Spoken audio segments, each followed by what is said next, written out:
Time on TikTok. It's kind of awesome. I was hesitant about TikTok Studios for obvious reasons, but it's actually really smooth and wildly intuitive. I don't know what we're talking about though. I think I want to throw a timer up, probably like 2 hours, because left to my own devices, I will sit here until fucking 6 o'clock this evening. Whoops, you know what? I'm going to try not to curse. I forgot about that. So yeah, I have no idea what we're going to talk about, but we're going to talk about something, because this is exciting. I have not been live ever on TikTok, actually. I'm actually surprised they granted me the ability to go live, because I don't have very many followers, but I guess I was on a live chat one time talking about flat earth, and for some reason I got a bunch of like the little blue hearts. I didn't know you can actually get followers from just participating in live streams, which is kind of awesome. So yeah, that was nice. Before I knew it, I had over 100, and I guess I was being a little bit good faith. Some of the flat earth debates are hysterical, man. I love them. They never get old. But somehow, just by participating for as long as I did, I got a message like not too long, because I only have like maybe 400 people, and that's mostly from dumb comments and years of doing nothing. So, and the only thing that sucks about this setup stream is this desk. This is a good desk. It's an L shape. Everything's pushed into the corner, which is not bad, but it's also not great. I'm sorry, I'm going to be clearing my throat a lot just because it's morning coffee time, but I like this setup, and I'm not gonna lie, I've never streamed in portrait mode. I thought about pulling up my own stream just to watch it, but that complicates things. I am pushing the 3060 in this computer to its limit. That's my next big purchase. This is gonna be either a 4080 Ti Super, or maybe just bite the bullet and go get like a 5090.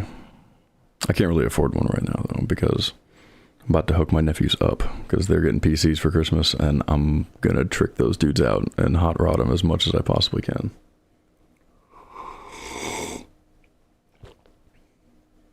But it's about 52 degrees outside, which is too cold for motorcycles, in my opinion. I do have to go pull the battery off my bike just to keep it from going dead as a doornail. I would ride. We can totally look at some footage later, maybe. I haven't decided yet. I have my Switch and my capture card all set up because I was going to play some Star Wars games, but I realized, dude, I stopped being a gamer a little while ago. And it's kind of a bummer. Like, I wish I could get back into gaming, but it's really hard to justify like the time allocation. I would rather sit here and just yak.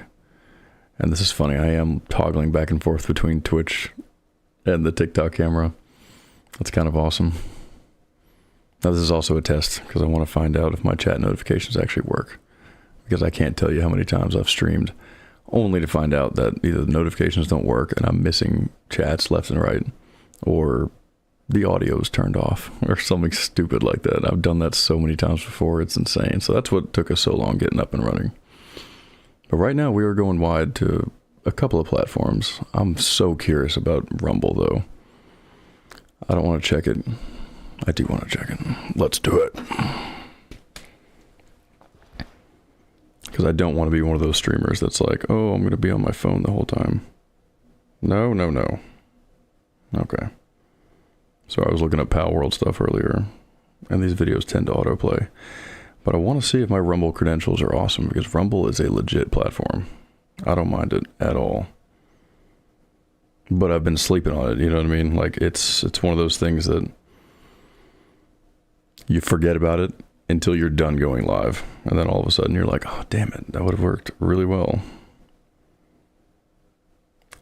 I am scared to death of YouTube. I don't do content on YouTube, only because the last time I streamed on YouTube, dude, I got an immediate copyright strike. I mean, immediately. I streamed for 11 hours and didn't even realize until that was done that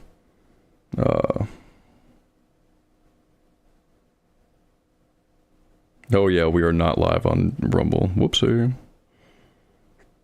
That sucks. Oh, that's hilarious. See? I messed it up. That's how we do. Oh, well. Maybe next time. But I had to jump on here only because I will lose my nerve. I will sit here hovering over that record button for hours. Like sitting here like, oh, is the sound perfect? Is the lights perfect? Oh, how many Bulbasaurs do I have back there? Like, I will sit here and overthink it until the cows come home. And I'm like, you know what? I'm going to let the audience decide. If you are hesitant about creating content, like that is the biggest thing that I say to myself is don't not do it because, oh, somebody else already did it, or you're not going to be as good as the next person. No. It is let the audience decide. Because if they don't like it, they're just going to keep on scrolling, right? And I encourage you, if you don't like what I'm saying, if you don't like what we're talking about, like keep on scrolling. It's no big deal. But you will find an audience that does want to watch you, right? Everybody has their niches. Everybody likes what they like. You never know. I used to think I was kind of a black sheep, and it's like, no, I'm a pretty, not to toot my own horn here, but I'm a pretty good judge of like awesome content. And I've seen some people go live on here who have they're literally just a cell phone, but they're consistent. And because they're consistent, they go live, boom, they got 40, 50 people watching, 1,000 people watching. Like they've just taken the time to cultivate an audience. So I'm a little late, but we'll get there. But I'm not, like I said, if I wasn't live right now, I'd be doing this anyways. I'd be sitting here just talking to myself or, brain rotting on YouTube and whatever. If someone wants to hear me, let's go. But I'm not kidding. I have no idea what we're talking about. I'm just kind of stream of consciousness. I'm unprepared. I am curious if my alerts are going to work though. Because Streamlabs and TikTok Studio open at the same time. I'm surprised. My GPU is only about 70%. I'm kind of hoping I fry it because then that would give me a really good excuse to pull the trigger on the new graphics card that I want. But no, we're trying to save money. Whew, I've been spending money like crazy. It's not good. It's really easy in today's day and age to just hemorrhage money and not realize it. And before you know it, you find yourself going paycheck to paycheck. And I don't live that way. That is a hard way to live. I don't encourage it. Well, this is really cool. Okay, so I'm watching the live chat. I can see who's joining, but it doesn't give you a live viewer count. Oh, I guess it does up at the top. That's cool. Okay, I missed it. That is sweet. I might do some video game content. I see a lot of Helldivers. Every morning I log in and I see a bunch of Helldivers, and I love that game. But it does get very repetitive. And when you take as much time away from it as I have, you lose your skills. And so you got to start on like the basic levels. I'm going to knock this over doing that. And so you got to resharpen your skills and get down. Lately, I've been getting down on Palworld. Palworld is, my nephews have reignited my love for Palworld. But it's terrible because for some reason it's lost the mission data. So in my opinion, I've beaten the entire game, but yet it's still asking me to produce a PAL ball. And I'm like, yeah, I can't do, like, what? So you've lost the mission progression, so I have no idea how to finish it. I'm really hoping when they come out with the update next year that a lot of that will be fixed. But yeah, other than that, Fortnite is awesome. Lego Fortnite scratches an itch I didn't even know that I had. That's a fun game. Now, again, I have to be careful, though, because playing with my nephews, man, I'm sitting there working on something and they just, boom, pop in out of nowhere. I have voice chat turned off so I can see them. And so we're just kind of like miming back and forth and they'll just start breaking everything that I've worked on. But sometimes it's fun. We get the voice chat turned on and we just fly around, going after monsters, and you can build cars and trucks and stuff. Like it's actually really awesome. Because I tried Fortnite for a long time, the Battle Royale. No way. It takes too long, too much time between matches. It's not that much fun. Until I discovered Blitz. Oh my gosh, me and my nephews were getting down on Blitz. Blitz is awesome because it's a much smaller, it's like 20 people instead of 100. And the matches are just, it's got awesome turnaround time. So I enjoy it. I haven't done it on stream though yet, only because if I am going to do that, I have to do a dual PC setup. Because right now, we're at 75% utilization of our GPU. If I were to fire up a AAA title, it would be so pixelated and just, it would crash. I know it would. It's done it before so many times. I used to stream Helldivers, but That was back when I was kind of more basic and only had one camera and didn't have all these other programs kind of running in the background, and it would still crash. So, but luckily I have a pretty dope laptop that I can use my capture card and do a dual PC setup, but it's fun. It just takes too much fucking work. I need to not curse. Whoopsie. But what we were going to do, and what we could still do, is this. Yeah, look at that. 7 sweet-ass Star Wars games. And every time I look at the cover of this, I see pod racers, like, first and foremost. That is childhood right there. But I don't know, gaming has kind of passed me by. I look at certain games where I've dumped hours upon hours into it, only to, like, I want to replay them so badly, dude. Tears of the Kingdom, Witcher 3, even Kingdom Hearts. You know what? This one right here, I am totally going to speedrun that game, because I can beat that game in about 10 hours, and it will never get old. Now, I can't decide if I want to do, like, go dig out my PlayStation 2 and capture card it, or if I want to, like, just buy it on Steam and play it through Steam, because I'm sure the graphics are way better. And there's a bunch of, but see, that's just it. There's new content. If you go on Steam, it's the 1.5 to 2.5. You gotta want 1.5. I want original OG Kingdom Hearts. I'm telling you, that is one of the games that started it all for me in video games. I was actually just talking to a friend of mine about this. My first console was an N64 with Majora's Mask and Spider-Man. 2 spectacular games. Now, I know it's like heresy, but I've actually never played Ocarina of Time. It's on my list. Don't worry, it's on my list. I can find it on Switch, on their little Nintendo shop or whatever. Because, oh yeah, I downloaded an emulator and only found out like a few minutes before I was about to start streaming it that, like, Nintendo will come after you for using emulators. Nintendo is kind of an evil company, but we can talk about that another day. But yeah, N64 started it all, and then I got a PlayStation 2. My buddy had an Xbox, and I discovered Halo and Kingdom Hearts right around the same time. And you want to talk about, like, why I'm as antisocial as I have. It's like, yeah, because I clocked hours on them games, bro. But what's awesome is that when you find fans, like, Kingdom Hearts is one of those games where you either love it or you hate it. Like, you're either a diehard fan or you've never heard of it. And now I never played any of the Final Fantasy stuff. I kind of wish I did, only because I'd know the characters, and that'd be kind of good. That'd be kind of cool. But yeah, we're definitely gonna do some speedrun stuff in the future. If you can hear me, that would be lovely. Like I said, I've started chats. Luckily I can see the mic bars moving, but I've done this so many times before, where I'm literally just talking into the ether. And people jump in, jump out, and I'm like sitting here like, yeah, this is working. It's working so good. Only to find out that, like, oh yeah, your 6-hour live stream, like, has no audio, because I record it for myself so I can watch it back later and see what I'm doing wrong. It's very, very discouraging. But no big deal. But that's also why I've pivoted into, if I'm going to stream content, I'm going to stream my content, right? Like motorcycle content. The other day I butchered a really awesome piece of meat. It was fun. Because I am in love with the carnivore diet. So in an effort to save money, I decided to go buy a giant hunk. There's a trend right now on TikTok of going to Sam's Club and buying a giant piece of something. Like I can't remember what they call it, like a tenderloin. And you butcher it yourself. You actually save a lot of money, but dude, I did not realize how satisfying that would be. It's a little sadistic. You get a little bit of Dexter vibes, but if you have a sharp knife and a big cutting board, watch a bunch of YouTubes. There's a bunch of tutorials on it about how to chop it up and trim it to your liking and get rid of all the fat. And you learn a bunch of fun terms like silver skin, right? The connective tissue. But anyways, by the time you're done, dude, you have some bola cuts of meat.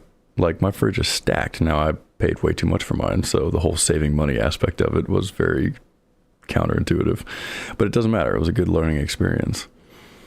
And I filmed the whole thing. And I've got I've got a different camera over here. Yeah, this is the rig that I use for, like, first-person perspective stuff. This Mevo, worth every penny, by the way. They're a little expensive. They're like $400 on Amazon, but you can live stream straight from it, and I've used that dude for everything. working on my motorcycles in my parking lot because I don't have a garage. That's a lot of fun. And I'll show you content like that. But like I said, YouTube put the fear in me. And I hate that because I'd like to learn the copyright rules and figure out what's going on, only because one more strike and they're going to take my channel down. And I have like 9 subscribers on YouTube. You know what I'm saying? Like, it's ridiculous that they gave me a copyright strike for all of just a few seconds of a video that I played. You know, you watch content on here and you see other people do it and you're like, oh, they can do it, I can do it. No. When it comes to big creators, they have YouTube reps. They are totally allowed to skirt the rules in ways that you as a smaller creator cannot. And that's okay. That's, in my opinion, that's kind of the way it should be. Just because you got to earn your stripes, right? You got to use the 7-second rule.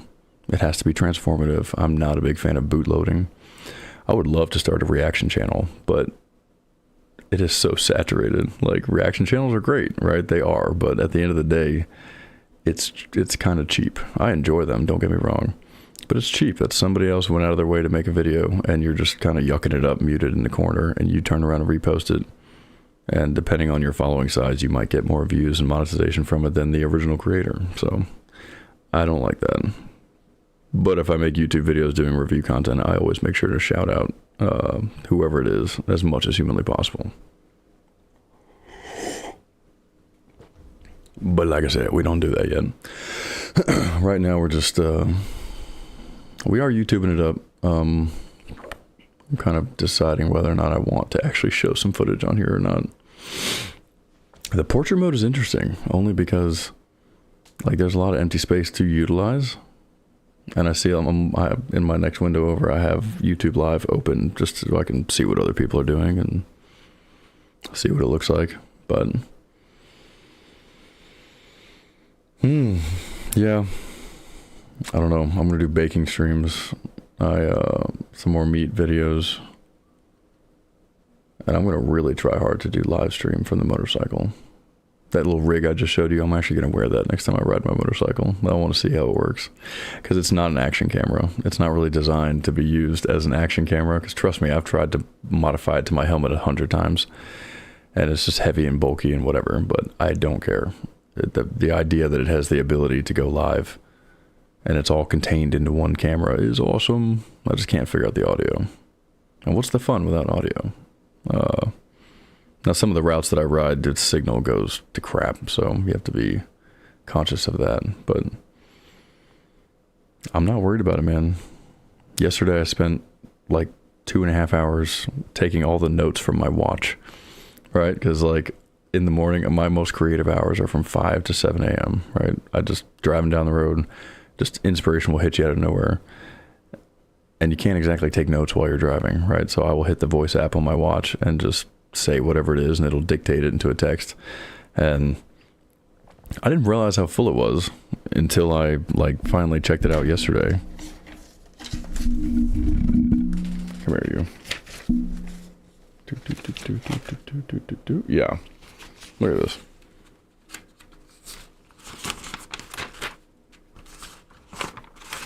Like all TikTok ideas, all goofy things I gotta research for streaming, all goofy, like, weird ideas I've had, like clips I need to pull. Like, I see audio stim videos and compilations, and some of them, you can really tell who your people are based on the audio stim videos, just because, yeah, I'm a movieaholic, right? I think all millennials are. We were raised on cinema, right? TV. This next generation is raised on YouTube, which is hilarious because my nephews say things that, like, what was it? Yesterday we were playing Power World and they were like, bro over here, and then insert whatever. And they probably did it 100 times. It was hilarious because I was like, oh, bro over here getting dunked on. And they died laughing. Like the 6'7", like, I have no idea what that means still to this day. I've heard conflicting reports of what it actually means. But they're being raised off YouTube and streamers and stuff, which is fine, I guess, but not really, because there's no plot points and it's kind of weird. But we were raised on movies, and we arguably were raised in the greatest era of movies, which is probably the early 90s to early 2010s. It kind of went off the rails right around 2012, 2014. But those movies in that little window are gold. I mean, they're gold. They couldn't be produced today. People would be in a tizzy about it. There's no way you could make certain, like Tropic Thunder is a great example. I can't say it. I have to be careful of how I conduct myself because, like I said, I've never messed with TikTok Live before, and we are technically on YouTube. But yeah, Robert Downey Jr. is the only man alive that's gotten away with what he got away with because he did it in a funny way, but also in like he wasn't being like rude about it. You know what I mean? It was funny, right? It wasn't making fun of anybody. It was whatever. I don't know what I'm trying to say, but that movie was spectacular. You couldn't make that movie today. There have been movies that they have scrapped because of political BS. Like, for example, Firefly. Like, Brendan Fraser played Firefly in a Batman or a Batwoman movie. Sony scrapped the whole thing. Like a $500-600 million production. Just tax write-off. Just gone. Never to see the light of day. Completely filmed, edited, chopped, ready for theatrical release. Pulled at the last minute because of political ideology or whatever. And I'm like, I'm really hoping that somebody bootloads that because I was looking forward to that, dude. Brendan Fraser is a extremely underrated actor. He's been through some hard times, but in my opinion, and this might be a little whatever, tippy top shelf. If you want to talk about the most masculine actor on the planet, it's Brendan Fraser from The Mummy. His character is so badass. Like, that's it. That's top shelf. It doesn't get any better than that. Like, all men should aspire to be as badass as he is in that movie. But he had like 3 or 4 back-to-back. George of the Jungle, The Mummy, and something else that I can't think of at the moment. And most people don't know his story. And so he's only recently come back into the limelight, and he did a movie called The Whale, which if you haven't seen that, I highly recommend that movie because I have a really bad problem with food, and he does an incredible job. I mean, it will make you cry, trust me, be ready for it. But his like depth of range is phenomenal. So I really hope to see more of him, and he's also extremely humble. But yeah, he was not treated well in Hollywood. Really bad things happened to him, and so he disappeared for a little while. So I'm glad he's back. But I'm losing faith in movies because every franchise that's awesome has been destroyed systematically. Whether it's Game of Thrones, whether it's Star Wars. I am clearly a huge Star Wars fan, and the last trilogy was a dumpster fire. Like, you know what I mean? Like, I have to watch it, right? I'm compelled to watch it. I have no choice. It's like autopilot, right? If it comes out, I'm going to go see it. Doesn't mean I have to like it. Like, it doesn't mean I can't appreciate the CGI and all that stuff, whatever. But they were terrible. Compared to the original ones, compared to what they were, it's not even close. Now, I do have a little bit of hope for the future, only because of AI. Now, AI is going to roll over this planet like a steamroller. But it is going to have a little bit of fruit that comes out of it, because now you can literally, for like maybe 10 or 20 grand worth of computational power, AI will literally write a movie for you. And so if you can prompt it right, if you get the fans together and start deep diving on some of these lore websites like Reddit and stuff, dude, the fans will be able to produce some of the most badass movies you've ever seen. All of these movies that were either rebooted and were terrible, or, you know, miscellaneous animes that never got a standalone movie or never got a second season or third or whatever, that stuff's going to start popping up, and it's going to be rad. And yeah, there'll be actors involved, but most of it, it's just AI rendering. And you can do it comic book style, anime style, CGI style, like Avatar, whatever. And it's going to be by the fans, for the fans, which is how it should be. Because you can't tell me that it's not on purpose. When you have Game of Thrones, that was a sensation, dude. Everyone loved that show. Now, I'll be honest, I was late to the game. People used to talk about it, and I was like, oh, Middle-earth. Yeah, I don't like Middle-earth. I'm not a big fan of Lord of the Rings. It's not bad. Like I said, I'll take it. I can take it or leave it, whatever. But Middle-earth has never been my thing. I'm a sci-fi nerd, right? Give me anything sci-fi. Primarily Star Wars. But anyways, the first 1 through, 6? I can't remember what the last season was. If it was 7 or 8. But the first 7 were all book related. Duh. He was pulling from good content, and it was awesome, right? It's just, people were just on the edge of their seat. Everyone was talking about it. Everyone was looking forward to it. You had watch parties, like, and then season 8 rolls around, and all of these character arcs that they developed, and that's only because the books ran out, which I don't know what George R. R. Martin is doing. Like, why is he sleeping? He should be he should be cranking them out to make that money. But anyways, they took creative liberties and they just shattered all of the character arcs. The long night that they've been building up to for 7 seasons was done in 2 episodes. And it was chump, in my opinion, the way they did it. It just, I don't understand. They have, you look at the lore pages, look at the fandom, look at all of these places that have these, just, people are so fucking creative. I have my own Star Wars stories in my head that I haven't written down yet, but I will, that are epic, right? Because you can't help it. If you have a creative mind, you like sci-fi, you have like a big imagination, like you're gonna create your own lore, duh. Every time I watch a new movie, I add another dimension to it that I, pick and choose what I like. If I were to ever produce it, it would be copyright infringement like a mother, but who cares? But they destroyed it on purpose. That's my theory, and I'm sticking to it. Same thing with Star Wars. You have all the lore in the world. This new trilogy that they're queuing up for is going to be like Thrawn, right, as the new baddie, which is fine. Have you read the audiobooks? The Timothy Zahn audiobooks on Audible are spectacular. They are perfect. Take those books and make a movie out of it. Done. You will have a box office blowout. They won't do it. They're already messing it up because they've made, Thrawn into like a fat Elon Musk, right? Like who's kind of a dickhead, which if you read the books, or listen to the books, I should say, he's extremely calculated. He's like one of the greatest, like, military tactician type, whatever, people, very disciplined, like outrageously disciplined. He's a Chiss, right? He's an alien, which we'll go into another day. But it's awesome. And he's very good at reading people. He's very good at sizing up and just seeing the strategy in every single situation. Not this one. Not to mention they refer the Night Witches that he's like consorting with in this weird faraway place where space whales can get to. Those are the Night Witches that raised Darth Maul. Do they mention that at all? No, they don't. Like, the Acolyte was horrendous. Like, how was that allowed to be produced? What test audience green-lighted that? There was a bunch of people sitting around a table that said, yeah, go ahead, send it. Not one of them was raised on the movies the way that we were. Right? Like, I remember episode 1, 2, and 3. I remember my babysitter when I was like 7 or 8 or 9 took us to go see episode 1. And I wasn't a Star Wars fan. Yeah, I mean, I like the original. I had the VHS box set of the original, and I wore that dude out. But she took us to go see episode 1. And I'm a dopey kid. I enjoyed it, right? But I wasn't exactly following the plot points. And her complaint was that it was too much pod racing.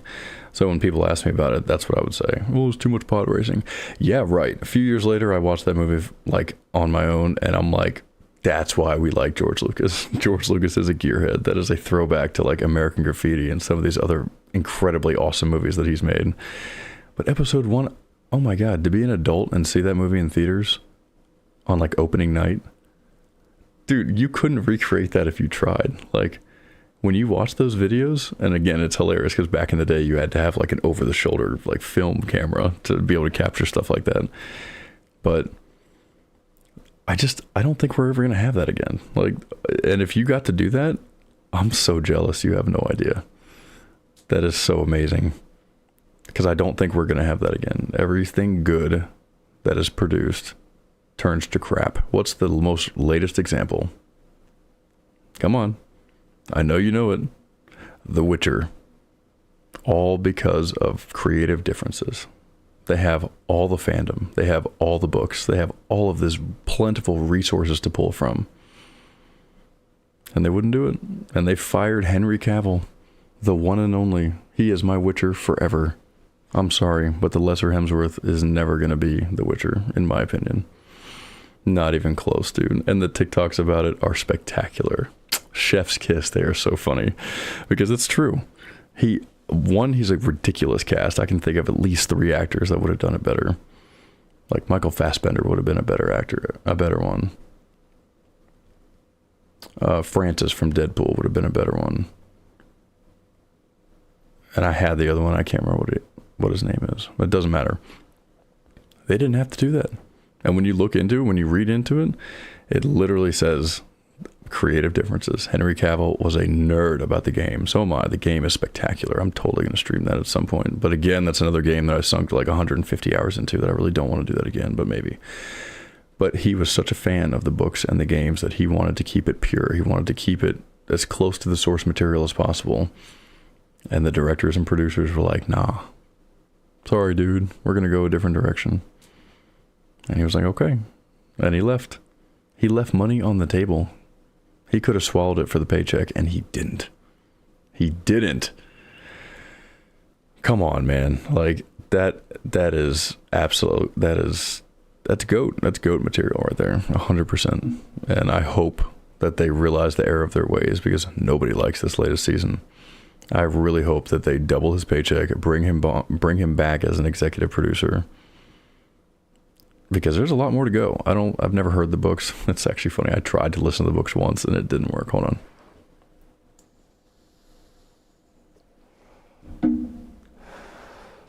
I tried to listen to the books once. I can't do it. The voice acting is horrible. It's a bunch of English people. Like, I don't know. Because I listened to all my audiobooks at like 1.25. Oh, what's up, sis? And I couldn't do it. Like, the Witcher audiobooks are terrible. The Star Wars ones are spectacular, but there's so much source material to pull from, and they won't do it. Like, we'll see if Game of Thrones, House of Dragon is not bad, but again, they always have to bake in their politics. The dragons is the only reason why I'm there. It's awesome. Now that they did a good job with, but there were episodes where you're literally on the edge of your seat waiting. Props you. Oh, heck yeah. Well, that's probably because we follow each other, but yeah, I don't know. Tell me if it sounds good. You're actually my first comment. Way to go. But there were episodes of House of Dragon where nothing happened. It was just talk. Now, are there some juicy storylines? Sure. But like right at the end, you get like a little snippet of dragons. And I'm like, what are you doing? What are you doing? I'm trying to think. There was a game, I think it was Halo. No, maybe it was Game of Thrones. There was a leak that they paid millions of dollars worth of CGI for the dragons, because that's just not cheap, right? I get that. I need to stop cursing. But they had all of this stuff to use, and they didn't use it. And you're like, ooh, they're saving it for something. Ooh. And then boom, House of Dragons was announced. And so we're all like super jazzed up, right? This is going to be awesome. Because Game of Thrones should have kept going. And rumor has it there's going to be a movie, but I'm pretty sure that'll be terrible. But House of Dragons, it's not bad, but it's too political, right? Like, it's not bad, it's too political. Why does there have to be so much messaging in everything? Star Wars, why do they have to bake all that stuff in? It's unnecessary. You are destroying franchises that would otherwise be outrageously lucrative. Like, you're literally you're sacrificing money for messaging, and that's my theory, and I'm sticking to it. I don't know why. It's either social engineering or it's just a dick punch to the audience, just to demoralize them. Because like I said, we grew up in the best era of movies ever. And now every franchise that we love is like slowly being systematically destroyed. But like I said, I have hope for the future. AI will be okay in that department. Like, even what I'm doing right now is a technological marvel. And so the fact that movie making and stuff like that, people have shot entire movies on iPhones, and I'm not a big fan of iPhone, but that's impressive. And so, like, you're no longer being gatekept by Hollywood and these big production studios. People can do it on their own time, on their own dime, and be supported by the fans and not have big conglomerate money behind them. Those movies are going to be rad. Now, how we get them out there, how all that works, I have no idea. Because you are going to have copyright. You are, like, the lawyers are going to get into it. But what's funny is that copyright rules are changing like crazy right now. Like, it's not as bad as it used to be, and it's getting more nebulous by the minute. So I'm kind of looking forward to what comes of that.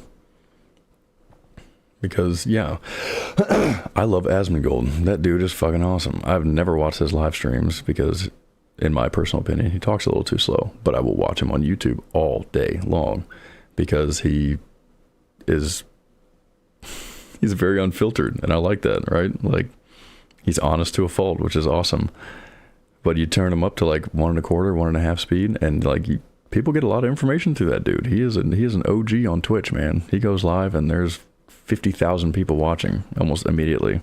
That's awesome. But that's authentic. You know what I mean? I don't think he has big money behind him. Crowder's the same way. Boop. He owns every ounce of his show, and that's why people hate him. Is because he doesn't, he doesn't go crazy with ads, whatever. Now he's branded as a comedy show, like self-branded as a comedy show. So, but you get a lot of news from him, right? He does his research. I think he plays it pretty down the middle. Now people have their thoughts and feelings about him. I don't really care. You know what I mean? None of us are perfect. Show me a perfect person, and I'll show you a liar. Like, there's no way. But power is systematically being given back to the people through technology, and I'm here for it. It's going to be awesome. Now, AI generated content is definitely a nuisance that needs to be checked just a little bit, only because you have AI generated YouTube channels where somebody commissioned it, but it's literally just auto pumping out stuff and they're making money off of it. That hurts the community. If there's a person behind the AI and they're prompting and it's their creativeness, but they're using the tool of AI to create content, then I'm all for it. But when you have AI generated content and music and art is the big one, and there are so many jobs that will be gone in such a short amount of time, that's where it goes off the rails. That's where I have a problem with AI. Now, AI will never take my job. I'm not going to tell you what my job is, but it has something to do with, like, it's like a physical blue collar job, whatever. Maybe, but by the time it does, I'll either be retired or have found a different job. I don't know. But there's a lot of jobs that will disappear, and that scares me. Like, if you're pushing papers, yeah. Like, now this is the only situation where universal basic income could actually become a reality, only because we are moving into a tokenized society to where, like, because AI is doing so much of the heavy lifting, like, these companies, like, they don't realize they're going to go bankrupt, right? The initial investment of robots and mechatronics and all that stuff is going to be great. But if you don't have people who don't have jobs, who don't have disposable income, these companies are going to suffer. And so therefore they'll probably shift to some sort of a goofy ass, like, credit system or tokenized system to where you have Walmart tokens and you have Amazon tokens, and where you spend those and you get paid in those, right? Depending on ads or whatever you do. And as that goes round and round, that's what churns the economy. I'm no economist. Whew. I'm no economist, but that's the way I see it going down. I don't have the right verbiage to really articulate it properly. Luckily, we're far away from that. But, like, even Trump going after the crypto world is a little weird, right? I think Bitcoin is the only one that's worth paying attention to. But wanting to double down on it, I get it. You want to be first. You do not want to be last to something like that, because Bitcoin could actually threaten the dollar, in my opinion. It's the next best thing. But it's also so volatile and things like that it's not entirely stable yet, but it's getting there. But there's a lot of people, like Sam Hyde is one of my new favoriteest YouTubers of all time. He doesn't make content very often, but when he does, it is hysterical. If you have not checked out Sam Hyde, you ought to, because I haven't missed one yet, and he only has like 10 episodes out right now. He's a comedian that used to do a bunch of weird content, but now he has a show. The Sam Hyde Show is hysterical. But he talks about it in one episode, and he recommends a video about this kid talking about it. He thinks it still has plenty of wheels left. Like, what is Bitcoin trading at right now? Let's find out. Oh, come on. I used to have it on my homepage. Get out of here. Get out of here. Oh, you suck. Robinhood. Yeah, you want to invest independently, that's what I recommend. Come on. Or Webull. Ooh, let's go. What was that noise? I don't know what that noise was. Something just happened. Come on, you sucker. I forgot I'm kind of a hypocrite in this moment because I kind of diversified away from it not too long ago. So that's why it's not showing up, but it doesn't matter.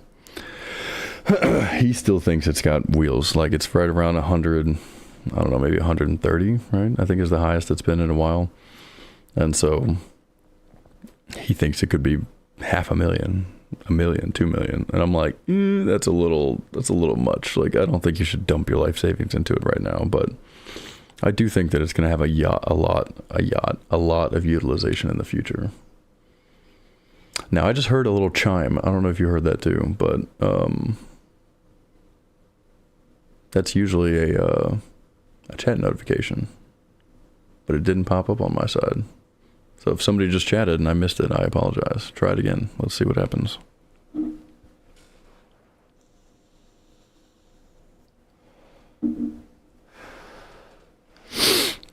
But yeah, the world is going in a crazy direction, and there's more and more people jumping on YouTube every day, which is another reason why I'm kind of doing this. I know that the streaming space, the content creation space is extremely saturated. Like, trust me, it's not lost on me. Like, but a switch flipped like a year ago where I decided, dude, I have consumed so much content, but it's been a minute since I've like made some. Like, I made some back in the day.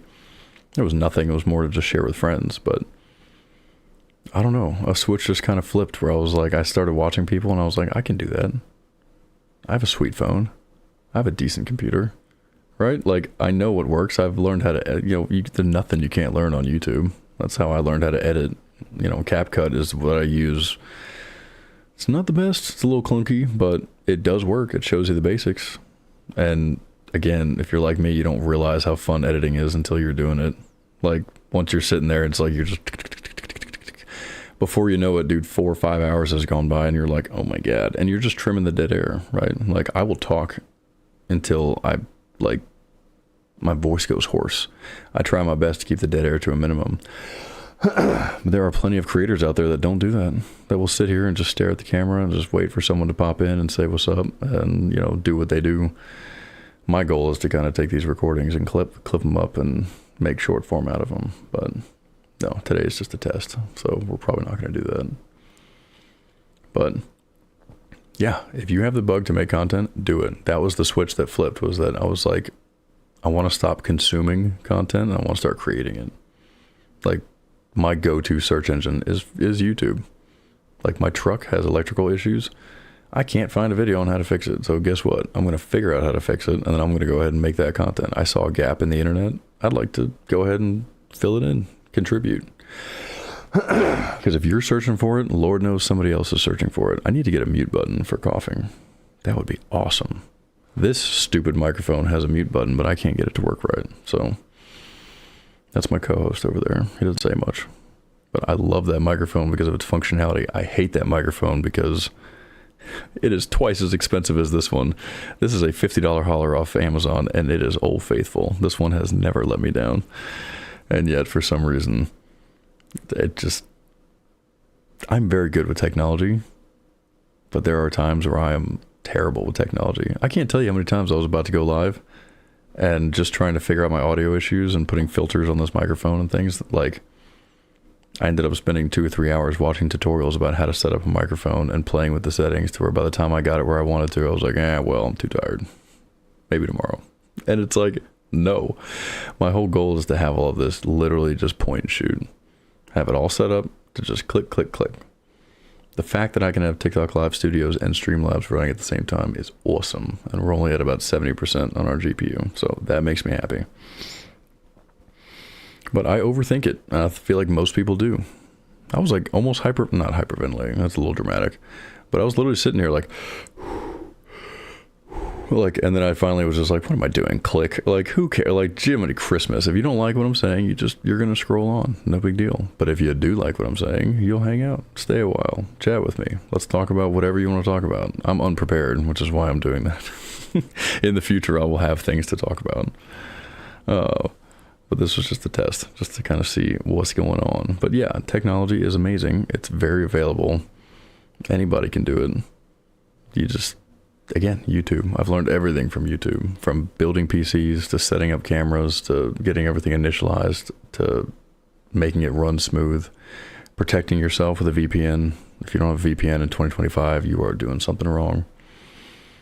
But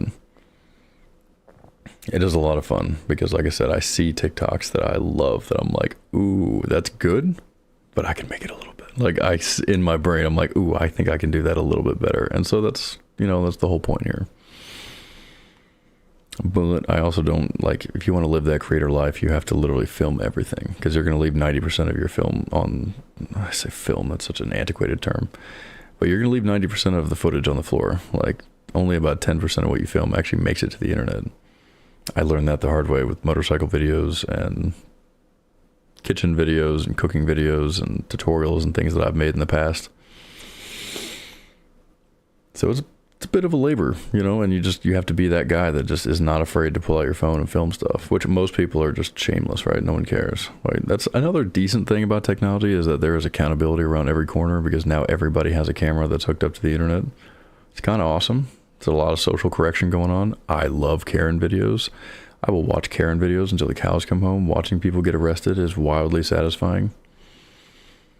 And we're in a weird place in society where people are entitled and a little on the shameless side. Like, I don't know. I'm a big fan of shame. I think shame is awesome. It is a very good corrective tool. Like, it keeps you in your lane, right? It keeps you from doing things that would be considered uncouth. Like, I don't know what the right word is, but there's not a whole lot of that these days. But you pull out a phone, people straighten up pretty quick. Sometimes. Not all the time. So again, some people's entitlement and shame is just unmatched. But most people, they see that phone and they, ooh, because they know the consequences of virality, right? Especially if you're, an elected official, or some sort of a government position, or work for a big chain establishment. Like, unfortunately, we are going into an era where the customer is not always right, and I don't like that, because some of these companies have grown so beyond out of control that they no longer acquiesce to the customer. They know they're the only game in town, and so that dynamic has flipped, and that's a very sad, state of affairs. But yeah, there's no shortage of crazy Karen videos, crazy things being caught on camera. And there's a lot of cute stuff too, which is great. But Sora, my friend and I talk about this all the time. Every now and then you see videos, what's up? Daily Vegetable. Nice. First chat in Twitch. I actually got the notification. That's wonderful. But we talk about this all the time. AI generated content on Instagram and TikTok, where a dog is saving children from bad things happening. Dude, the boomers are falling for it left, right, and center, and I fall for it too. Only until the very end am I oh my god. Reading the comments, you find out. Bro, please reply. I am replying. Can you not hear me? I'm gonna flip out if my audio is not working, but whatever. Put a 1 in the chat if you can hear me. I hate it when content creators say that. I know why they do it. It's good for testing purposes, but it's also, it drives engagement. It's a little on the cheap side, but it works. So again, I'm never gonna crap on the hustle, but I don't know, if you're gonna make content, do decent quality content. You know what I mean? Watching reacts, the amount of stuff people try to sell. I bought a Pew Pew cabinet the other day off Amazon, and boom, turn around. Again, the algorithm was listening, because it immediately showed up on a TikTok live. Some dude was selling these things and talking about it and blah, blah, blah. Man, will I sub you? Cool. Appreciate it, brother. Oh, that's on YouTube. Let's go. Okay, cool. It actually does show your icon. I forgot I was on YouTube. Yeah. Yeah, that's why typically I don't go wide to YouTube, because like I said, I've already gotten a hard strike. Womp. But AI generated content is crazy. You hate vegetables? That's a good screen name then. Vegetables are terrible. I'm carnivore diet, buddy. I think vegetables, I agree. Vegetables are awful. You ubbed? Oh, maybe that's what the notification was. No way you subbed. Okay, if you did, then you're the first one to ever do that. So that's awesome. I appreciate it. The mini feed on Streamlabs does not confirm or deny what's happening here. But if you did, that's awesome. Much appreciated. But yeah, vegetables are evil. Pesticides, insecticides, all that stuff. I'm a huge fan of the carnivore diet. It is the only way I've been able to maintain my weight over the years. And I'm currently down 35 pounds just from meat, eggs, butter, and seasoning, pretty much. I don't really do bacon anymore. Bacon's kind of gross. I actually did. I'm a Muslim. Okay, cool. Glad to have you, man. But yeah, vegetables are awful. Like, organic is such a crock, man. You can literally pay for the label nowadays. And there's so much wrong with that system. Like, I saw a really awesome TikTok the other day that was talking about it, about how, like, all vegetables should be organic, and then the stuff covered in poison should be in its own little section, but instead it's flipped, right? Like, all the poisonous stuff is in the supermarket, and then, like, there's a tiny little kiosk with the organics, and it costs 2-3 times as much, and you're just like, whatever, dude. It's hard, man. It's hard to live healthy. It is hard to live healthy. Like, the air is gross, the water is gross. Fire away, man. I'm all ears. But it's hard to live healthy, man. We can do what we do, right? You try to live clean. Try to guess what country I'm in. If you look at my profile, it tells you what state I'm in. But try to guess the country of origin.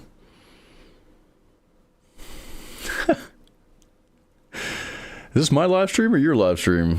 I am a Christian, buddy. You see that book right there? It's the best book there is, Holy Bible. But yeah, carnivore diet I found is pretty clean because our bodies are just designed to run on meat, right? Ketones is a good thing.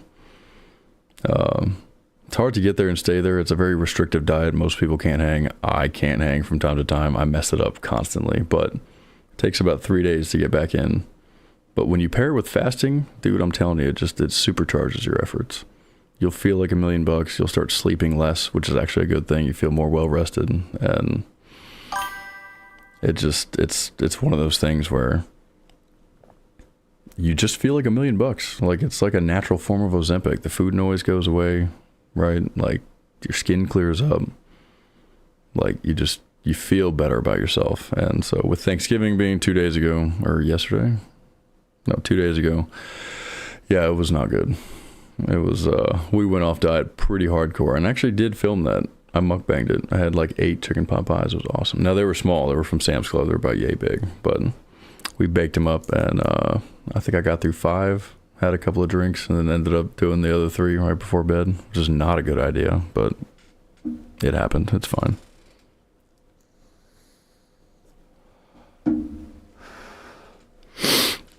But yeah, there's crap food on every corner, man. And when you think about the psychology of some of these drive-thrus, some of these establishments, dude, they're trying to take money out of your pocket. Like, they do not care about you. Like, people that live and die by the drive-thru, that's not good, man. It's gonna put you in an early grave. Like, you don't realize how much psychology goes into it until you find there's a couple of creators that I like on YouTube that have talked about it.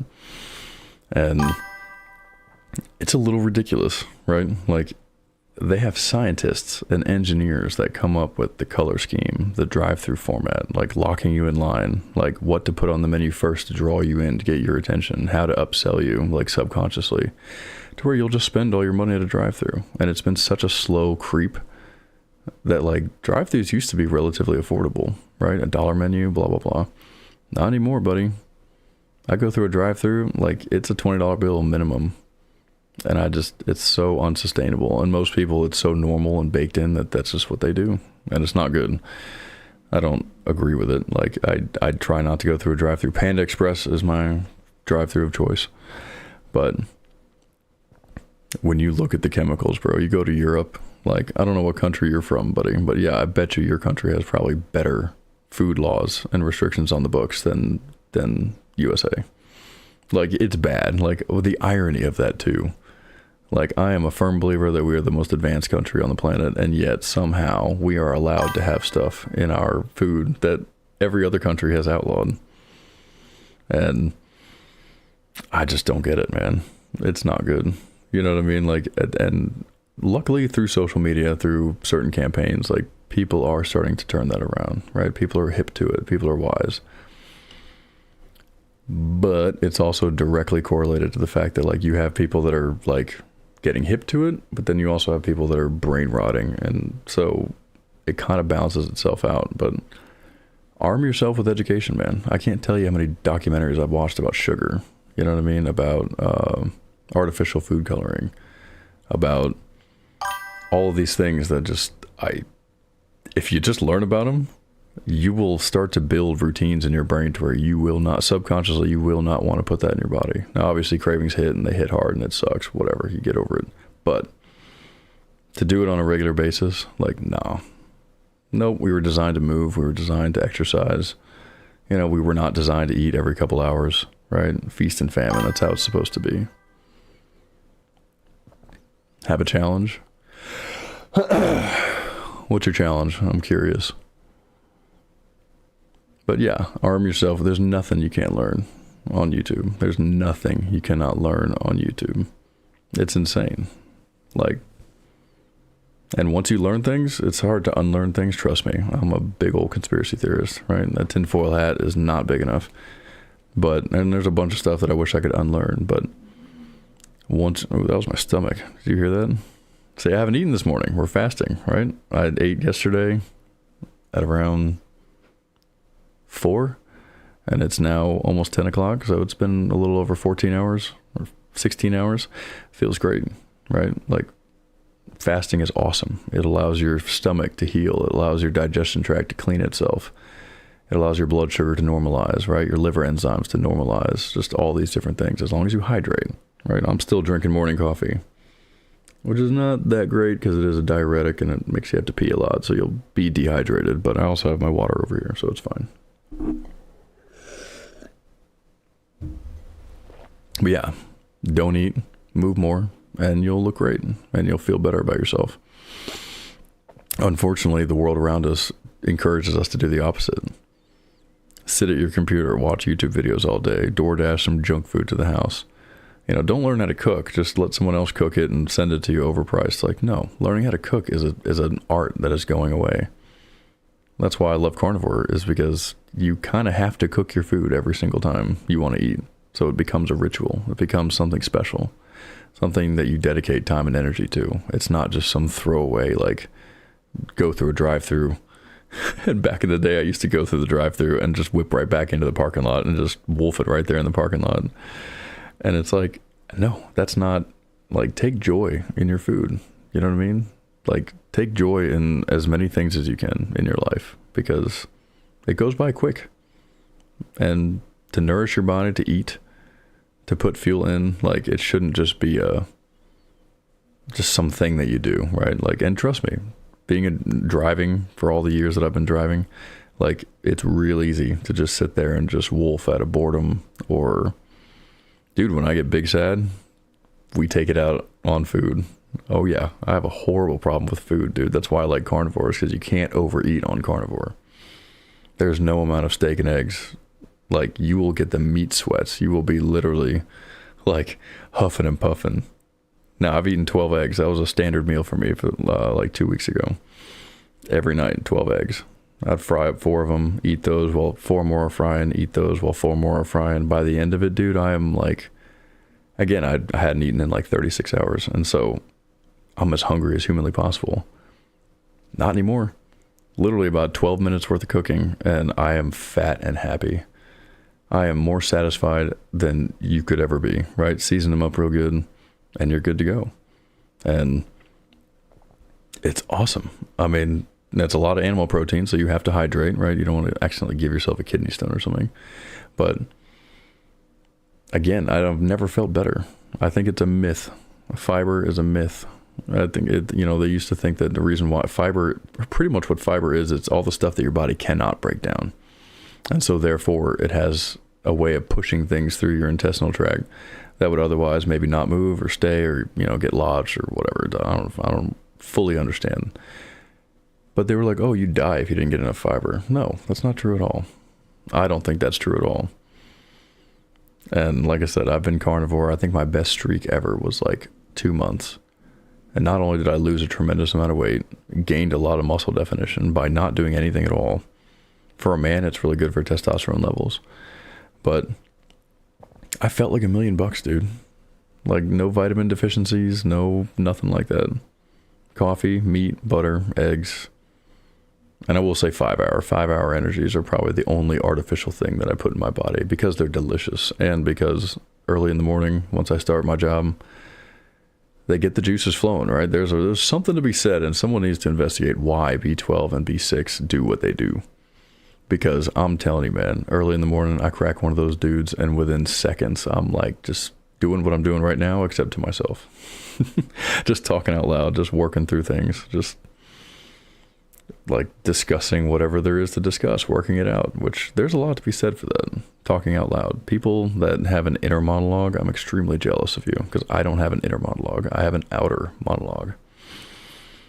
And I've gotten caught in public every now and then accidentally because, I'm just walking through the grocery store with headphones in, and all of a sudden, I'll just say something out loud, and someone turns around and I'm like, did I say that out loud? Like, I'm sorry. Whoops. And, I just heard another chime. I don't know where those are coming from. So yeah, I have a little bit to work out with the stream setup, but I'm glad it's working. Yeah, the outer monologue sucks because I've gotten caught a few times, but at the same time, I wouldn't give it up for anything because it allows you to work through your problems. Believe it or not, articulating your arguments out loud verbally helps you to organize them. Now it's called rumination. There's pros and cons to it, right? You don't want to ruminate on the bad things. You don't want to sit there and workshop conversations that you shoulda, coulda, woulda had. But so far as like coming up with a strategy to deal with a problem, or just going down a fantasy line of thought, or whatever it might be, like it's good to articulate it, because like I said, sometimes you come up with some crazy ideas that sound good in your head, but once you verbalize them and articulate them, you're like, oh, that's a little weird. Like, nope, that doesn't work. Okay, back to the drawing board. Like, whatever. But luckily it has granted me the ability to talk stream of consciousness for hours on end. I have more hours of me doing this unposted that you could watch in a lifetime. I'm literally staring at a pile of hard drives. What? We have detected inactivity during your current live. Complete the verification to blah, blah, blah. What? That's new. Heck yeah, that's freaking awesome. Go TikTok live. That's freaking... Okay, so why is it detecting... Does it not see me moving? What's going on here? That's a very cool feature. I guess it's been an hour. That was pretty cool. Okay, go TikTok. That's kind of awesome. I've never seen that feature before on any streaming like programs. Anyways, because yeah, I don't know who wants to hear me, right? I don't know. You either do or you don't, no big deal, right? But it has granted me the ability to speak out loud for hours on end, because I used to live in a van, used to drive a truck over the road for years on end, and I had no one but myself to kind of keep me company, right? I used to drive at weird hours, so no one's awake. You get a couple of buddies that are awake, and you talk to them, but between those, it's just you, yourself, and I, right? Like, I think it's a very underrated skill to be able to keep yourself company. I think a lot of people in the world we live in today are afraid to be alone. The noise, right, is like they either have to be watching something, they have to be doing something. Like, to be able to sit with yourself quietly or just talking to yourself out loud is huge. Like, if I had to, I could bolt that door shut. It's not good to do that socially, duh. But if I had to, I could bolt that door shut, and if food and money was no issue, I could live. Now, would it be satisfying to do that by yourself? No, man was not meant to be alone. I'm a firm believer, right? That's like day one stuff. But I could if I needed to. And I know people that don't have that ability, and it breaks my heart, like, to see them suffer. Like, because if they don't have a lot of friends, or if they don't have a lot of people to bounce ideas off of, it just, things can go off the rails, right? I've known trucking buddies that, like, I have to call them to check in because, like I said, they will go down rabbit holes that are like, this is not okay. Like, and it's because I love you that they're not okay, right? You know what I mean? It's like, and because I'm a conspiracy theorist, but some of the stuff that I've heard, some of the chatter and some of the things you hear at these truck stops is ridiculous, man. And I don't miss that from OTR. I do not miss that at all.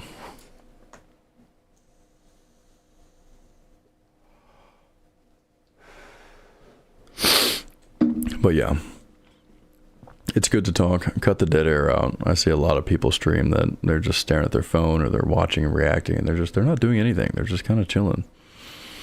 I don't want to do that. I want to keep it pushing, right?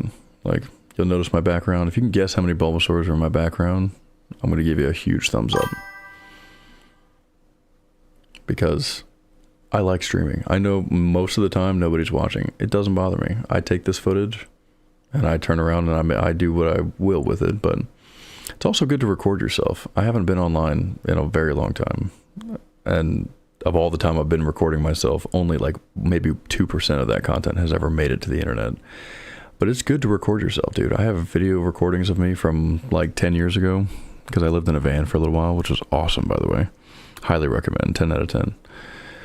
Just for a little season in your life, right? I highly recommend taking 6 months to a year, build a sweet ass van. You don't need to be able to stand up. You just need a place to sleep, a place to store and prepare food, and then get a gym membership for showering and some camping stuff, and you'll be fine. Totally worth it.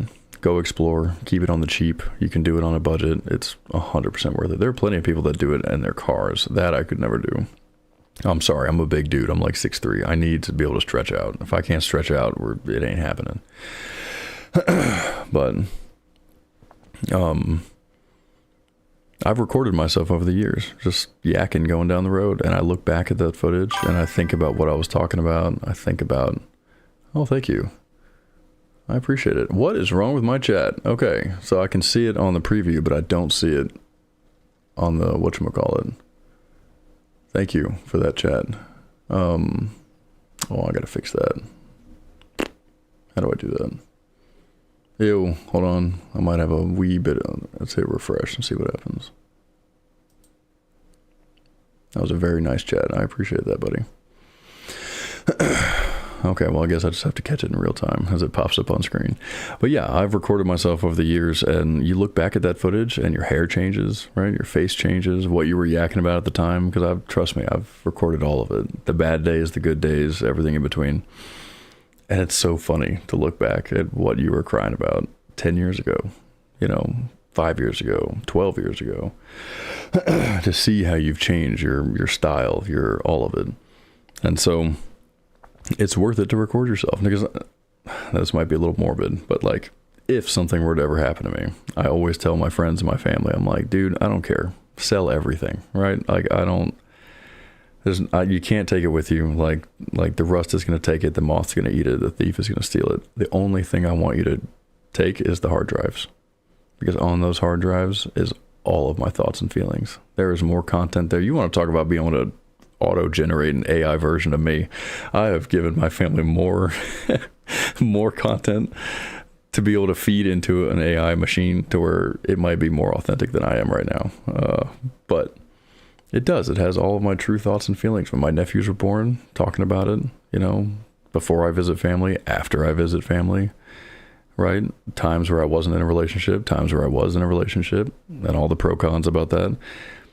And it's very humbling to look back and see where you were, because I'm also a big proponent of the fact that, like, you will always be in a different place. Like, every 3 years, I can look back on my life in 3-year increments and be in a totally different station in life.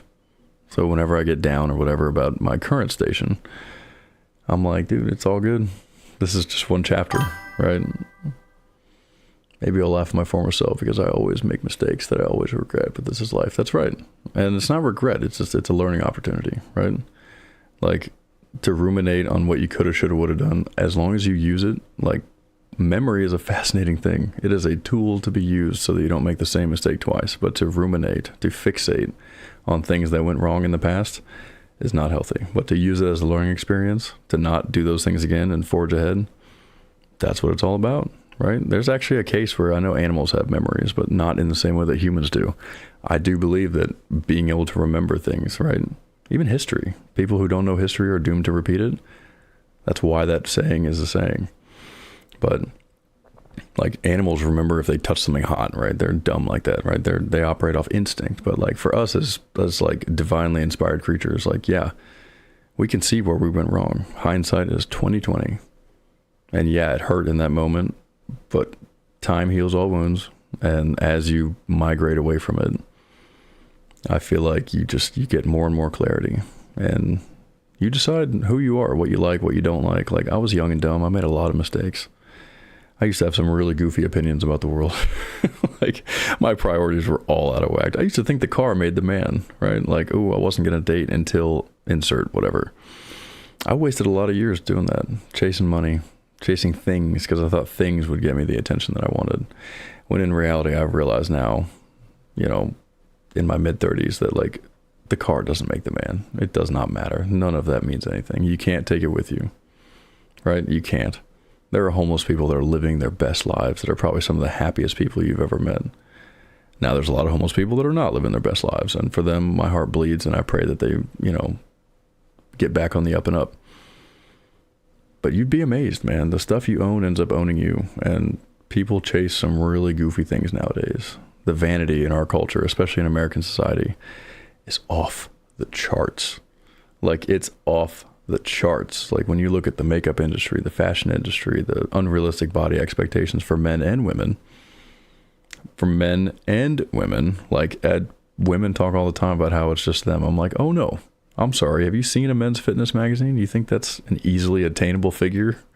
That's 80 pounds of like bulk muscle. Like, not every guy can do that unless you want to go to the gym as a second job, right? That's 3 or 4 hours a day in the gym pumping iron to look like that.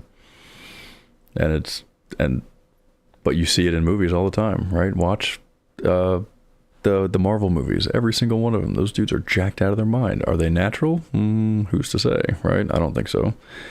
But that's not a realistic body type.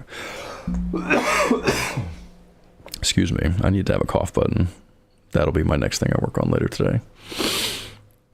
But the vanity is off the charts, man. People like what they like because why? They pulled from media. They pulled from movies that they like. They have content creators that they've developed parasocial relationships with, where they've started adding things to this list of requirements in their partner.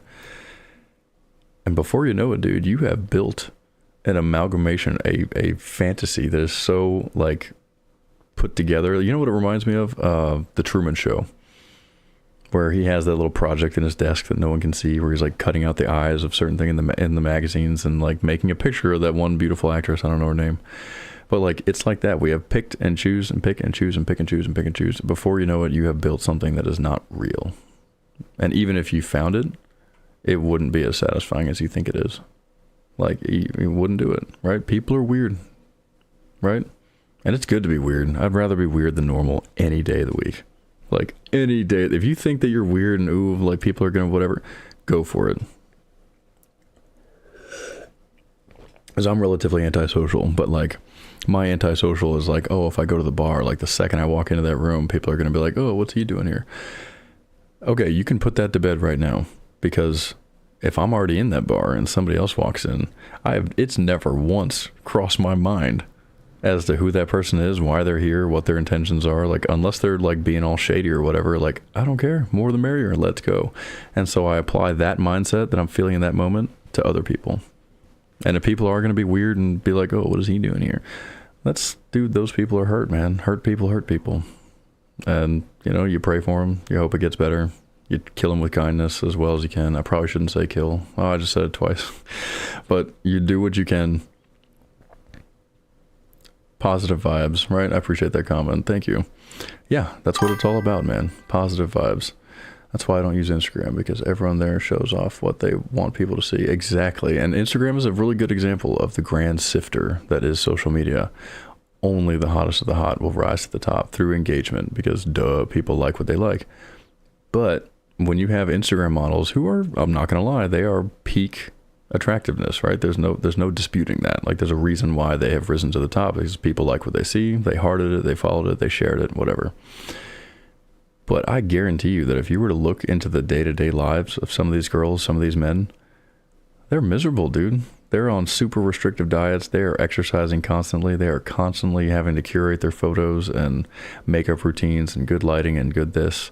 Not to mention the chasing content, so they have to travel, they have to go places, photo shoots, exactly.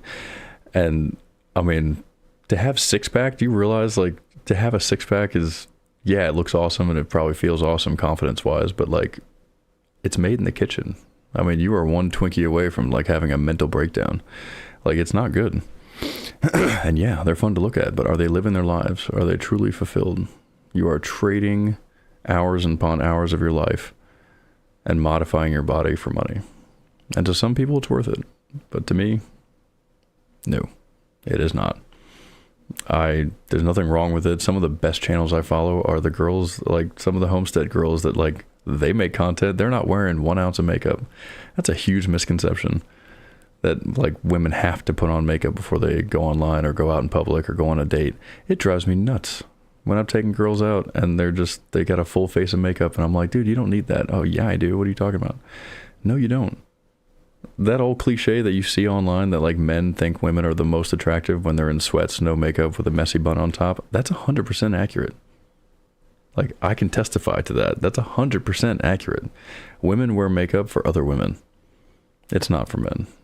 Like, and the social standard that men don't have to wear makeup. Oh, as men age, they look better. As women age, they look crappier. It's not entirely accurate.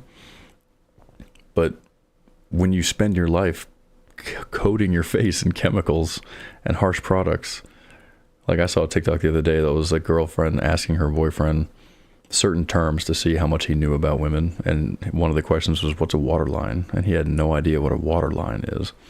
A waterline is the line where your eyelashes go into your eyelid. I know that because I have sisters and a mom, and I've spent a lot of time around them. Think about that for a second. You're taking a pencil and you're coloring that in. You don't know where I almost said lead. That's not accurate. Or graphite. No, whatever the material is that's inside that pencil, you don't know where that came from. You don't know the manufacturing process that went into that. And yeah, don't get me started on mass production of anything. You lose quality in droves and just heavy chemicals, blah, blah, blah. But think about that. Like, yeah, it looks nice. I love me a smoky eye. Don't get me wrong. But doing that on a day-to-day basis, introducing all of that into your blood, into your skin, like coating your face that has pores, right? Like, all for the sake of aesthetics will never make sense to me. Enjoy life is more satisfying than doing all those things in the end. Still going back to the starting point, wanting something that can be enjoyed, relaxing and enjoying life. Yeah, that's it. I'm telling you, enjoy it. So many people are in this hustle culture, right? I got to chase money. I got to be rich. You know, I have to be rich to be loved. I have to be beautiful to be loved. It's like, no, dude. Live your life. Be found doing what you should be doing. That's one of the best sayings I heard, and I can't remember who said it. I think it was Gerald Morgan. Be found doing what you want to do, right? Like if your passion is to go canoeing or fishing or shooting or motorcycling or whatever, I shouldn't say the SH word, whoopsie. Go do those things. You know, find people with like interests. Don't go to the bar, right? You know what I mean? Like, dating apps are horrible. Like, they're so bad. They're one of the biggest things that's wrong with dating dynamics between men and women right now, but that's a conversation for another day. But be healthy. Healthy attracts healthy, right? Toxic attracts toxic. If you are going out every night and drinking and getting into bar fights and doing things that you're not supposed to be doing, and you start finding people while you're doing things you're not supposed to be doing, it's bad things happen. But if you're going to the gym, if you're at the grocery store, you know what I mean? If you're going for a walk or going for a run or walking your dog or going to the dog park or whatever it is that you're doing, like, you're going to meet people who are doing the same thing. Those are the people that you want to surround yourself with. And those are the people that probably don't care about the makeup, that don't care about... Now, I think everyone should be fit, not in the sense of like I said, the male female models. That's absurd. That's ridiculous. But you want to live a long time, and everyone knows what I'm talking about. And it's good to exercise, right? Exercise is massive for mental health. It's massive for range of motion, joints. Like, it is absolutely one of those things that if you don't use it, you lose it. And so being healthy, active, outside, and be found doing what you want to do. I think fishing while enjoying the scenery is the best thing ever. Absolutely. Absolutely. It's kind of like this dumb picture I have up here. I just found this on Google Maps. But yeah, that's the best live streaming there ever was, is to go be waterside and just staring out over the water, wondering how long that water's been there, you know, wondering how long it will continue to be there long after you're gone. That mountain in the distance, you know, the rocks, the trees, they all outdate us. and predate us, and it's amazing. And some people don't really wrap their brain around like what we're really standing on. Now, I'm a conspiracy theorist, so I have my own certain opinions about that, whatever. We'll talk about that another day. But yeah, nature is an incredible thing. And, you know, that phrase to go out and touch grass, I'm a big fan of grounding. You know, next time you go fishing, kick your shoes off. Put your feet in the water. You know what I mean? Put your feet on the sand. Like, there's they call it pseudoscience. I hate that term.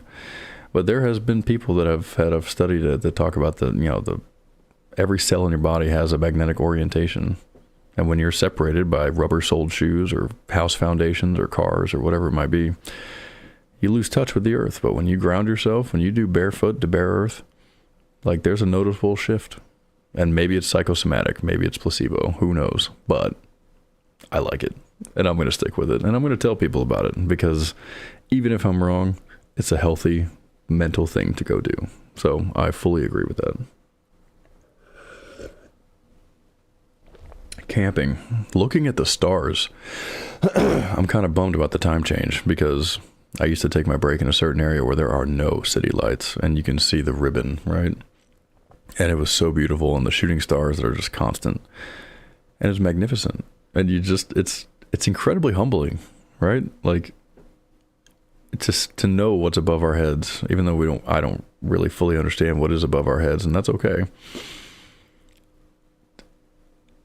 It does wonders for your mental health. It does. Be in nature, to exercise, find someone with like-minded interests, and don't take yourself too seriously. Everybody wants to be number one, right? I can't, this is so cringy. I can't believe I'm about to say this, but I am about to say this. I used to think that it was the bad boy energy, right? That's what women wanted, right? Like, I have to be the baddest dude. I have to get yoked. I have to have that, like demeanor. Like, I have to have the badass muscle car. I have to have the fastest motorcycle. It's like, dude, that shit is so cringy. You know where that comes from? It comes from movies.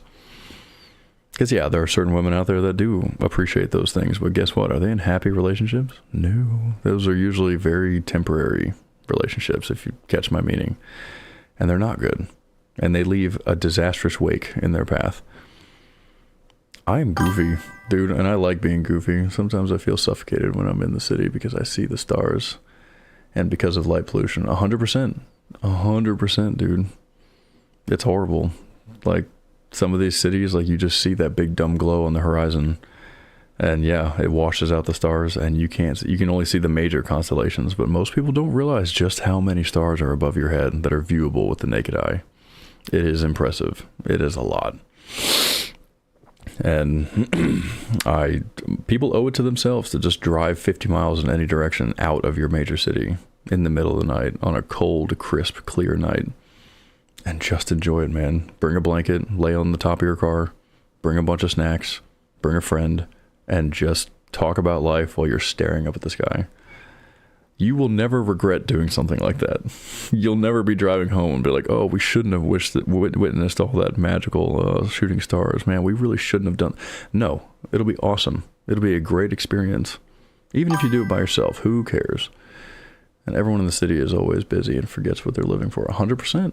Because we were woefully distracted by our phones, by technology, by the things that we're doing. And trust me, the irony is not lost on me that, like, you're watching me on a phone or a computer right now, you know, and I'm sitting here like, get away from technology and go live life. You know, yes, I get it. There's a time and a place for all of it. But yeah, you're right. People have lost the willpower, not the willpower, but they've lost the, like, everything in moderation, right? Like, and I fear for the children, because the children are clocking some serious hours on YouTube and Twitch and things like that. They're rookie numbers compared to like millennials or like myself. Like, I spend 10 hours a day on YouTube, but that's because I'm driving and I can listen to it and I lock my phone, whatever.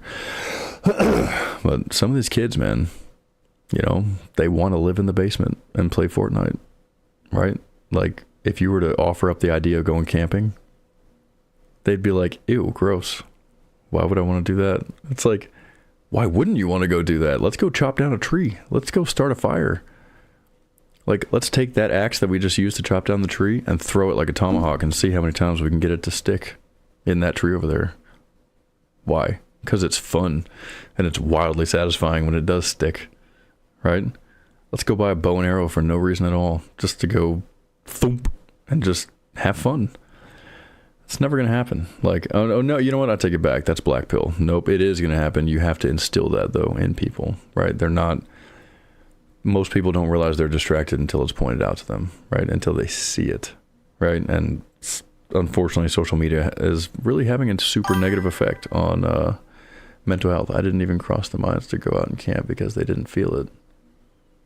It didn't even cross their minds to go out to camp because they didn't feel it. Yeah, because there's no internet access, right? And because the whole point is to get away from screens. And this kind of links back to what I was talking about earlier with, like, people need the noise. People have become so accustomed to the noise.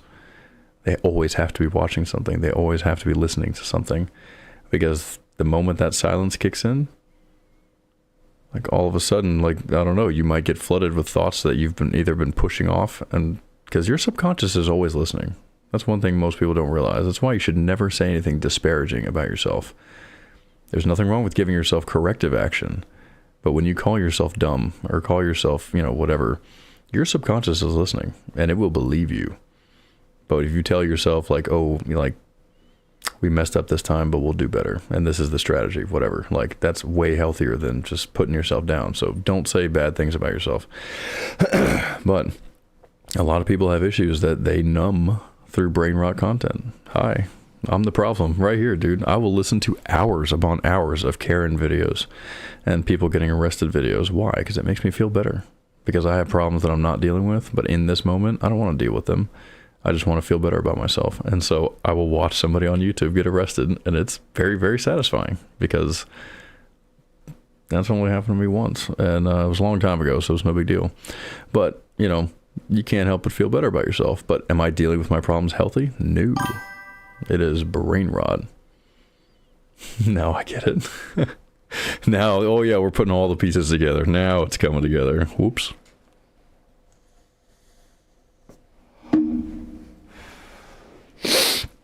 And I have ugly habits too. That's me doing bad things that I don't ever want to do on live stream. I didn't realize that they poo-pooed that. So I have to hide it. Like the addict that I am. But no, people need to find balance in their life. Like, work-life balance is unbelievably important. That's what I didn't have for so many years, and I finally now have it with my current job. That's why I like this apartment. It's why I got into computers and stuff like that, is because I finally had the time. All these years, I was putting together this idea of what I wanted to do, what I wanted to be.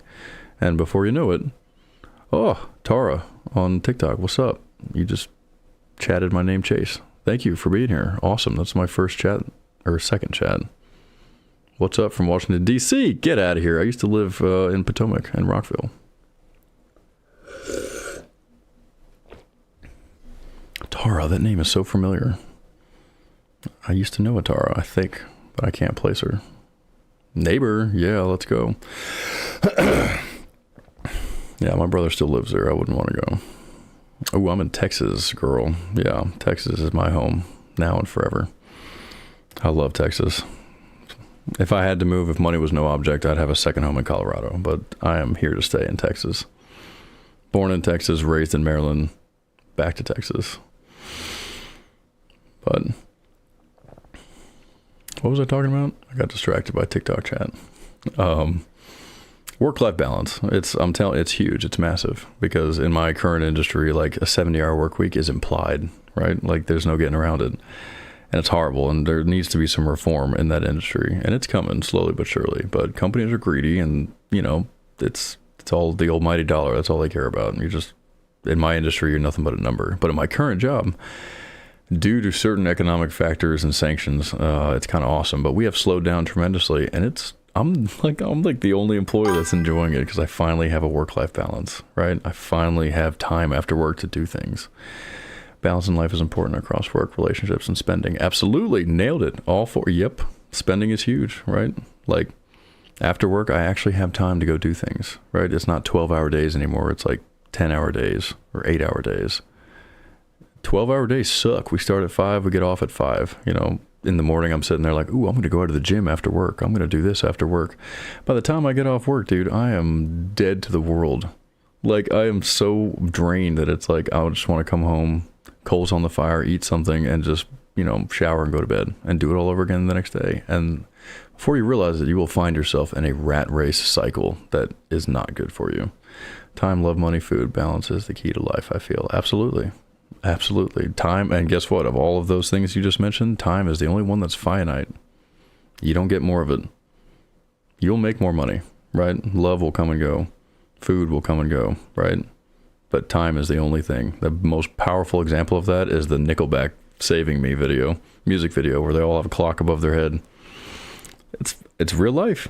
Dude, we all have that clock. We just can't see it. And so to get into that rat race routine of hustle culture where just days are blending into days, into weeks, and you're chasing a goal that is, this is where it's like sin personified, right? Like you're chasing something that once you have it, it's not going to taste as good as you think it's going to, right? Like when you're on your deathbed, you're not going to be wondering like, oh, I should have had a yacht. I wish I had gotten the private helicopter. Like, no, you're going to want to be surrounded by friends, family. You're going to look back on connections with people, whether it's a random stranger on the side of the highway, or some person you struck up conversation with. Like, you never know. You never know. But I think about that a little more often than I should, about like, who will you be surrounded by? What will your thoughts be when you get to be super old? You're not going to be wishing that you bought a faster car. You know what I mean? You're not. And the misconception that you're going to attract good people into your life by having things like fast cars and fast motorcycles.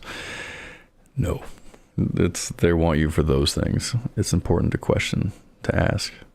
It's an important question to ask. Yeah, it is. It's a good thing to meditate on. Like, because again, none of us make it out alive, right? We're all gonna go one of these days. And it's so funny because it's such a, I can't remember, there's an old psychologist that's really awesome, and I can't remember his name off the top of my head, but he talks about it, about how like we're the only creature on earth that actually can contemplate our own end, if you will. Meditation is awesome. Meditation is good. I'm not that good at meditating. I used to do it back when mental health was a little more questionable for me. I just refer to it as prayer now. But yeah, meditation is huge to quiet your mind, to listen to your body, right? Like, it's huge to close your eyes and to literally keep your mind blank. It's a struggle. It was hard in the beginning. But we're the only creatures on earth that can actually contemplate our own end. And the fact that we don't do that on an everyday basis is surprising psychologically. Like, I don't know, I'm mid-30s. I might have 50 years left, if I'm lucky. And the idea that 50 years is hard to conceptualize. But if you can, like, really workshop it out and think about it, you're like, oh my God. 38? Oh, let's go. You said 38, so okay, I'm 36, I'll tell you. I'm a big balance type. Physical, mental, spiritual balance. Yoga does a lot for me. That's awesome. I've heard good things about yoga. I've heard that there's some like spiritual stuff that I'm not a big fan of, but but so far as the actual physical exercise and stretching and just the amount of hormones that your body can release through exercise and stretching is huge. Lactic acid. Like when you exercise, the reason why you get sore is because you burn all that lactic acid out. It's good. It's huge. It's very cleansing to your body. Like, people talk about endorphins. I think endorphins, like runner's high. I don't think that's real. And why? Because I've never achieved it. Like, the idea of running so much to where you like hit this point of euphoria sounds ridiculous to me. But it's like exercise. I've never regretted exercising, but yet I have like a mental block about it. I used to do push-ups like every day I tried to do the 50 push-ups for 50 days challenge. And I did good for the first like 10 days, but then I was like, I kind of gave up one day. It was literally one day. I'm like, dude, I've been so consistent. Like one day is fine. Yeah, right. Yeah, right. I didn't do it again. And I've been trying to like get the willpower to do it again. And it sounds bad to like, here I am talking about life and stuff. And it's like, just do it, man. But it's hard. It is hard. Like I said, if exercise was easy, everybody would do it. Our society would be beautiful. I kickboxed. Oh, that's badass. There's a heavy bag in my basement and it helps my emotional processing. Let's go. Okay, that is so awesome. I actually was just talking to my sister about doing that. I think everyone should have one of those. Yes. When you get big feelings, instead of me taking it out on, Cinnabons or something horrible. Yeah, to go to the basement and just start wailing on a bag, like, would be awesome. And I'll say it's awesome. That's good that you do that. That's so cool. I bet it does work, and I bet your legs look amazing because, like I said, all that low twitch energy. Like, if you're angry enough, you might not be able to lift your arms by the time you're done. That's a hell of a workout. So you actually just did two things. You got the demons out, and you got a sweet workout. Like, that's rad. But men, it's also probably very humbling because there's a lot of men, myself included, ask me how I know, that watch too many movies and they think they're good at fighting. They think they actually know how to throw a punch. Most men have never thrown a punch, but they think that they can, I can whoop that dude's butt. Like, no, you can't. A punching bag is extremely humbling because I've done that. I almost broke my hand on a punching bag once because I'm sitting there trying to show off for somebody, and yeah, I didn't have my fist held correctly. I wasn't standing right. I jammed my fucking wrist. It hurt. And so it's very humbling to like realize just how strong you are, because some people, that's where entitlement comes from, a false sense of strength and authority that was not granted to you. You assumed it, and assumptions are deadly. That's hardwired into your DNA, lol. Think you can fight. Yeah, to think you can fight, totally, 100%. And by watching movies, they make it look so easy. It's all choreographed, right? You got John Wick, one punch, and he like flies across the room. Nope. And I'm a huge Star Wars fan. Every now and then I feel like, if I was ever in a bar fight, I can just like force push everybody away. Like, how cool would that be? But it's not realistic, right? It's not realistic. Like, everyone's all big and bad until you put that rubber to the road. And most people are brawlers, right? And brawling is dangerous. That's why people should be in, like, everyone owes it to themselves to learn a little bit of fighting skills, and not necessarily so that you can go be whatever, but to be able to defend yourself and others is awesome. But also to break that touch barrier, to realize how to roll with somebody. Like Brazilian Jiu-Jitsu would be a good one, right? You're gonna mess yourself up, but you're gonna learn a lot, even if you only win for a couple of weeks. It's been on my list for a really long time. But yeah, it is hardwired. Like, we need, like, but at the same time, we've toxified our brains with so much media and movies and stuff that, like, again, that's why I love watching Karen videos. They think they're all big and bad. They go to push somebody and he like doesn't move, and they fall backwards from their own force of their push. What's realistic in a way? These parasocial streaming digital relationships aren't either. You're not wrong. You're not wrong. I have like 6 different YouTube wives. I love them. I don't ever miss a video. They have no idea who I am, but I feel like I know a lot about them. And it's like, if I ever saw them at like a YouTube con, like, that would be so weird. But I've told myself, I'm like, I don't know who she is, right? And for every one that you see on YouTube, there's like 100 more in real life that are not online. Yeah, it's fascinating. Like, dude, I was talking about Asmongold earlier. I love watching him. Like, I feel like him and I would be buddies. I'm sure me and a million other people probably think that, and that's not true, right? Some of these streamers, like Crowder is another good example, right? I love his program. I bet he's a huge asshole in public, in real life. Like, I don't think we'd be friends. I love his show. I like what he produces. I like what he puts out. I think he's pretty honest, but I think his character and my character might not mesh very well. And so it's like, you have to put those lines up where you feel like it's good to watch and learn, but that's my whole thing, is learning, right? When you start thinking like, this is the kind of girl I'm looking for. I'm going to try to slide in those DMs. Yeah, you and 50,000 other people. Enjoy the content, learn from the content. But yeah, there are people that give their entire paychecks away to Twitch streamers. I'll never understand how that works. Whoopsie. I think you need both. Social and personal relationships matter as much as these. Of course they do.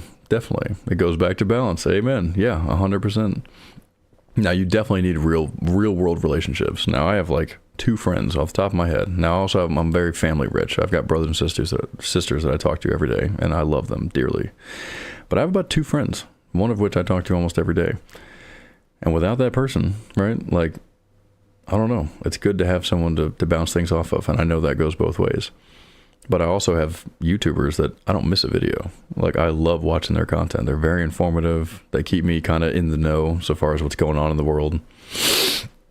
And say what you will about echo chambers, especially in your neck of the woods, DC. Like, echo chambers are really easy to find these days. If you want, you will find. Like, it's unfortunately, like, they're everywhere. But you got to be honest with yourself, right? Like people who give money to streamers, people who think that they're like, I used to watch this all the time on YouTube, the EWU stuff where it's like, oh, some streamer became so hyper fixated that he like traveled to that country and like started stalking people. That's terrifying. I'm in sales, I'm a realtor, and I'm trying to form more professional, weird relationships. Let's go. I have enough social and real life stuff going on. I can dig it. And that's a hustle too. Yeah, to be a realtor, especially in that neck of the woods, I bet your commissions are rad. But I know the housing market is in trouble right now. So that is a feast and famine industry. And yeah, it is a lot of, oh my God, networking, you know, so far as who you know, inspectors and contractors and, builders and all that stuff. So it's a lot. I want parasocial streaming weirdness. Let's go. Okay. Again, there's nothing wrong with that. Like there is something to be said that in order to be like a streamer / content creator, you do kind of have to be a little bit of a narcissist, and that's not a bad thing. You have to know that your voice is enough that you feel the urge to put it out there for other people to hear it. And that's a good thing in my opinion. It feels like a break for me though. Oh yeah, because if you spend all your time talking, this is a situation where you don't really have to do a lot of the talking. That's my job. I just keep talking, I'll respond, you know what I mean? And we can keep it pushing, right? But it's a social interaction. I'm a real person sitting here right now. And it's good, as opposed to static content on YouTube that, could be years old, which is still good stuff. But there is something about live content that I've started to enjoy myself. But again, it was one of those things that I went into it thinking, I don't want to consume, I want to create. Because I think I got banned on Twitch for a little while. Not banned on Twitch, but other Twitch creators had me banned because I would just get on Twitch and I would just see who's at the bottom, right? I'm usually there, right, with one or two people watching, but I'm always so curious to highlight like who is streaming but nobody's watching. And I love to engage with those people, right? Screw the people that have 20,000 people watching. They're fine. They're doing their thing. Like, it's the people at the bottom that have 0 people that when you join their chat, they're just like they light up and you're like, yeah, let's go. Like, and I've interacted. You should game. No, I take it back. Don't game. No, do what I'm doing. Just talk about stuff. Who cares? But I talked to a guy up in Alaska who was literally just sitting there on his phone, just waiting. And I finally jumped into the chat and he was like all excited and we started talking about stuff and he told me about his job and it's a social interaction. And, I was kind of giving him tips and tricks that I know about on Twitch so far as like keeping it moving, giving people stuff to watch. You can't just sit there and wait for someone to pop up. People will click right past it, whatever. But I've had so many of those, right? Like Omegle used to be a thing. I only got to enjoy it once. Luckily, nothing terrible happened. But that was fun. I met a lot of interesting people doing that. And it's so funny because they told me about the grossness that would happen. But luckily, I was never exposed to that. But those count. I'm sorry, but those count to me. When it comes to social interaction, those 100% count. I've never gamed a second in my life. I should try it. It depends. If you have a big imagination, RPGs are awesome. Some of the fast-paced shooter games, those have left the chat for me. I can't do it. Oh, thank you for liking the live. That means a lot. Oh my God, I just looked up. I've had 101 hearts. Sweet. Let's go. It's not a bad game. Like the first-person shooters, they're just too fast. Like you immediately spawn in, you get taken out by like an 8-year-old before you even know what's going on. Some of the bigger, like open world games where you're creative, where you can build, those are the ones that you want. Like those are the ones where it's like you can just kind of shut everything else out, be in your own little world. You can invite your friends in. Like I do that with my nephews all the time. Lego Fortnite is awesome. It is a lot of fun. Pal World is a lot of fun. If you like Pokemon, I'm kind of a Pokemon fanatic, if you can't tell. He's number 1 for a reason. But I love Pal World. Pal World is so dope. And playing with my nephews and kind of teaching them the video game language and terminology has been a lot of fun. I think I'd rather go for a hike. It's a lot healthier. I don't sit on the couch much. Okay, so you know what? Stream and go for a hike. Ooh, yeah, you can rock get a setup like this. This is my Mevo. This is a camera I got off Amazon a few years back. You literally put it on your head so it's facing outwards. You look a little doofy, but who cares?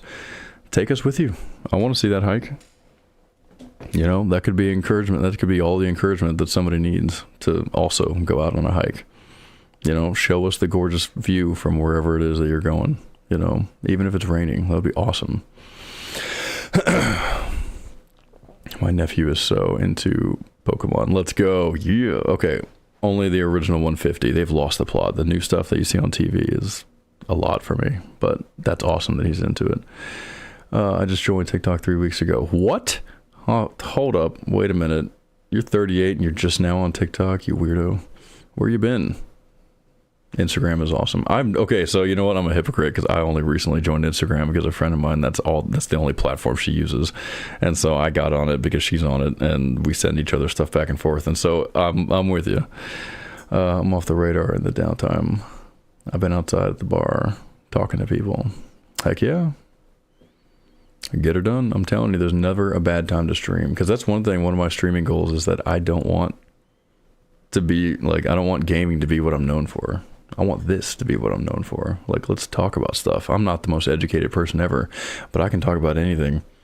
If you with just little nuggets of information, we can expand and contrast. We'll go down rabbit holes galore, right? We'll just keep dovetailing off issue into issue into issue. Love talking politics, conspiracy theories, technology, you know, dating, Karen videos. I love Karen videos. I will never not love Karen videos. It is the gift that keeps on giving.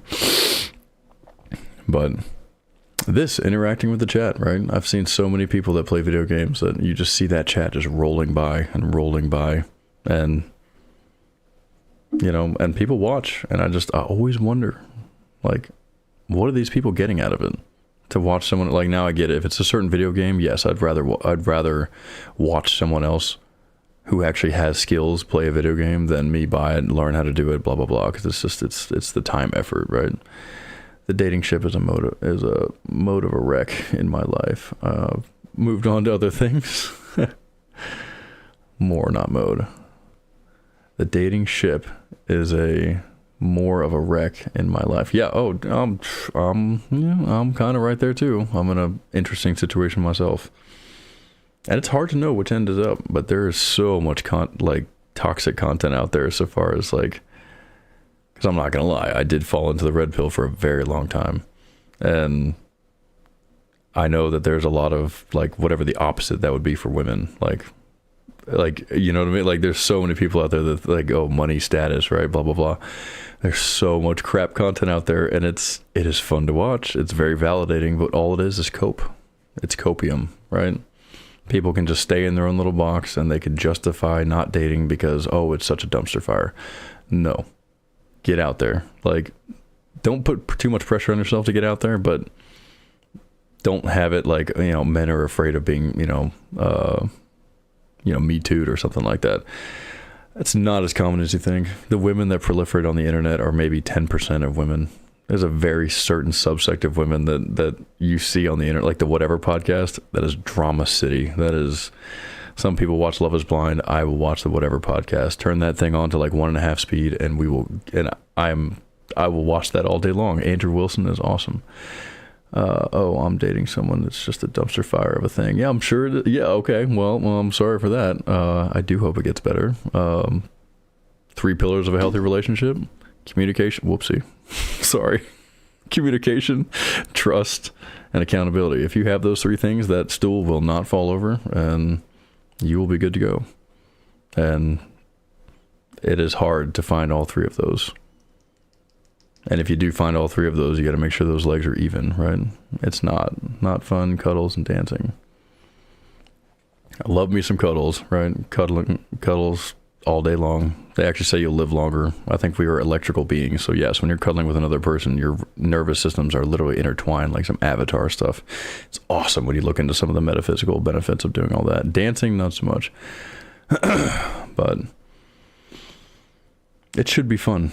If it's not fun, like, don't do it. Honestly, like, if you're not having fun, because nobody needs a project, right? Projects are fun, but they're not. You can't fix people. Like, people only want to change if they want to change. Like, you can try to shame people. It doesn't work. I don't think it works.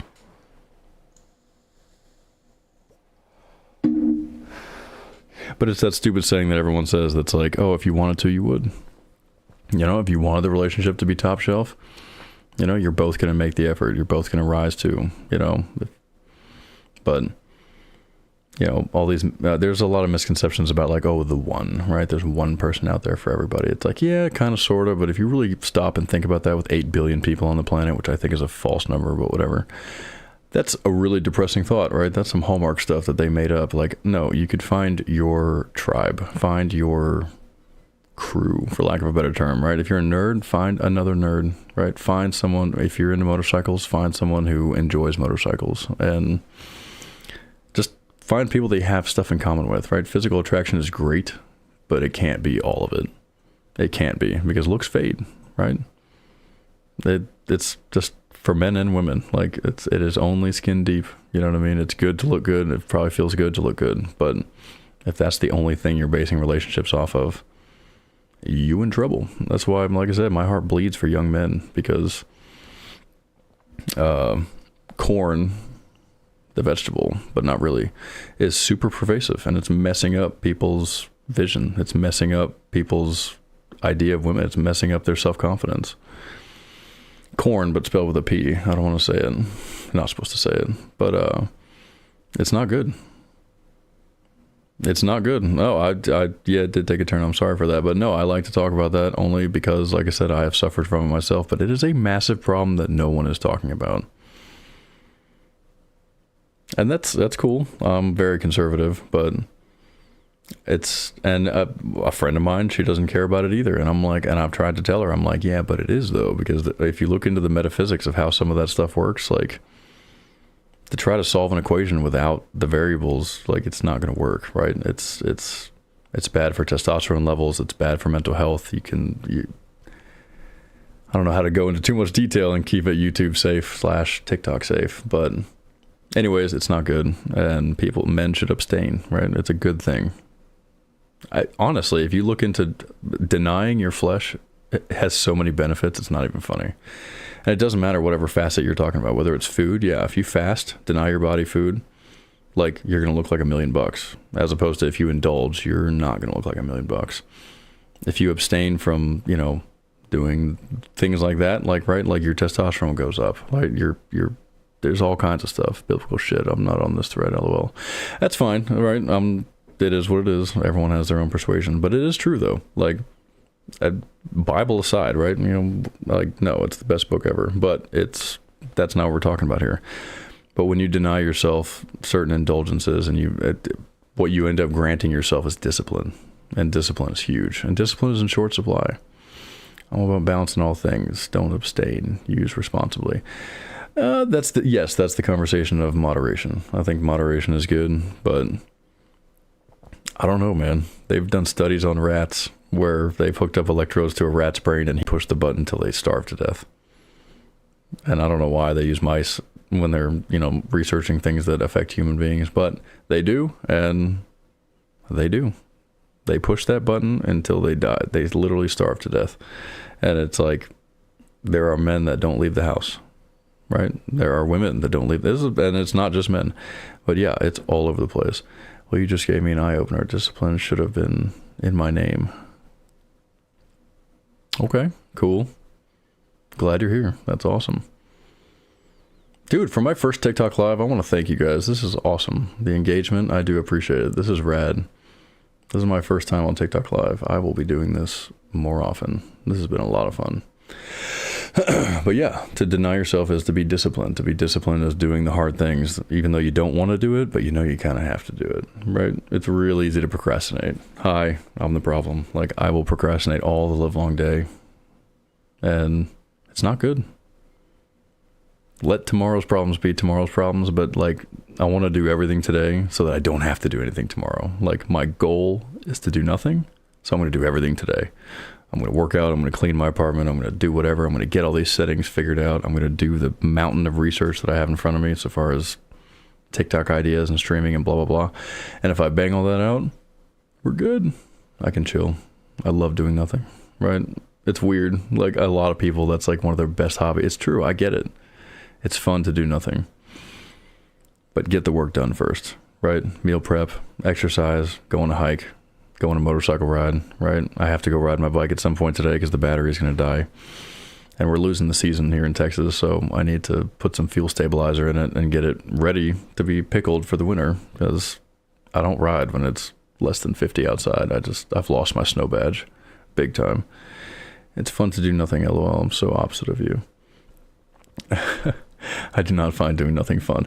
It depends on what kind of nothing we're talking about. We're talking about like just, I don't know, cooking around the house, binge watching a good show, right? If a good one pops up, right? If another season of like Landman, I haven't seen it yet. I'm waiting for it all to be released so I can binge watch it all at one time.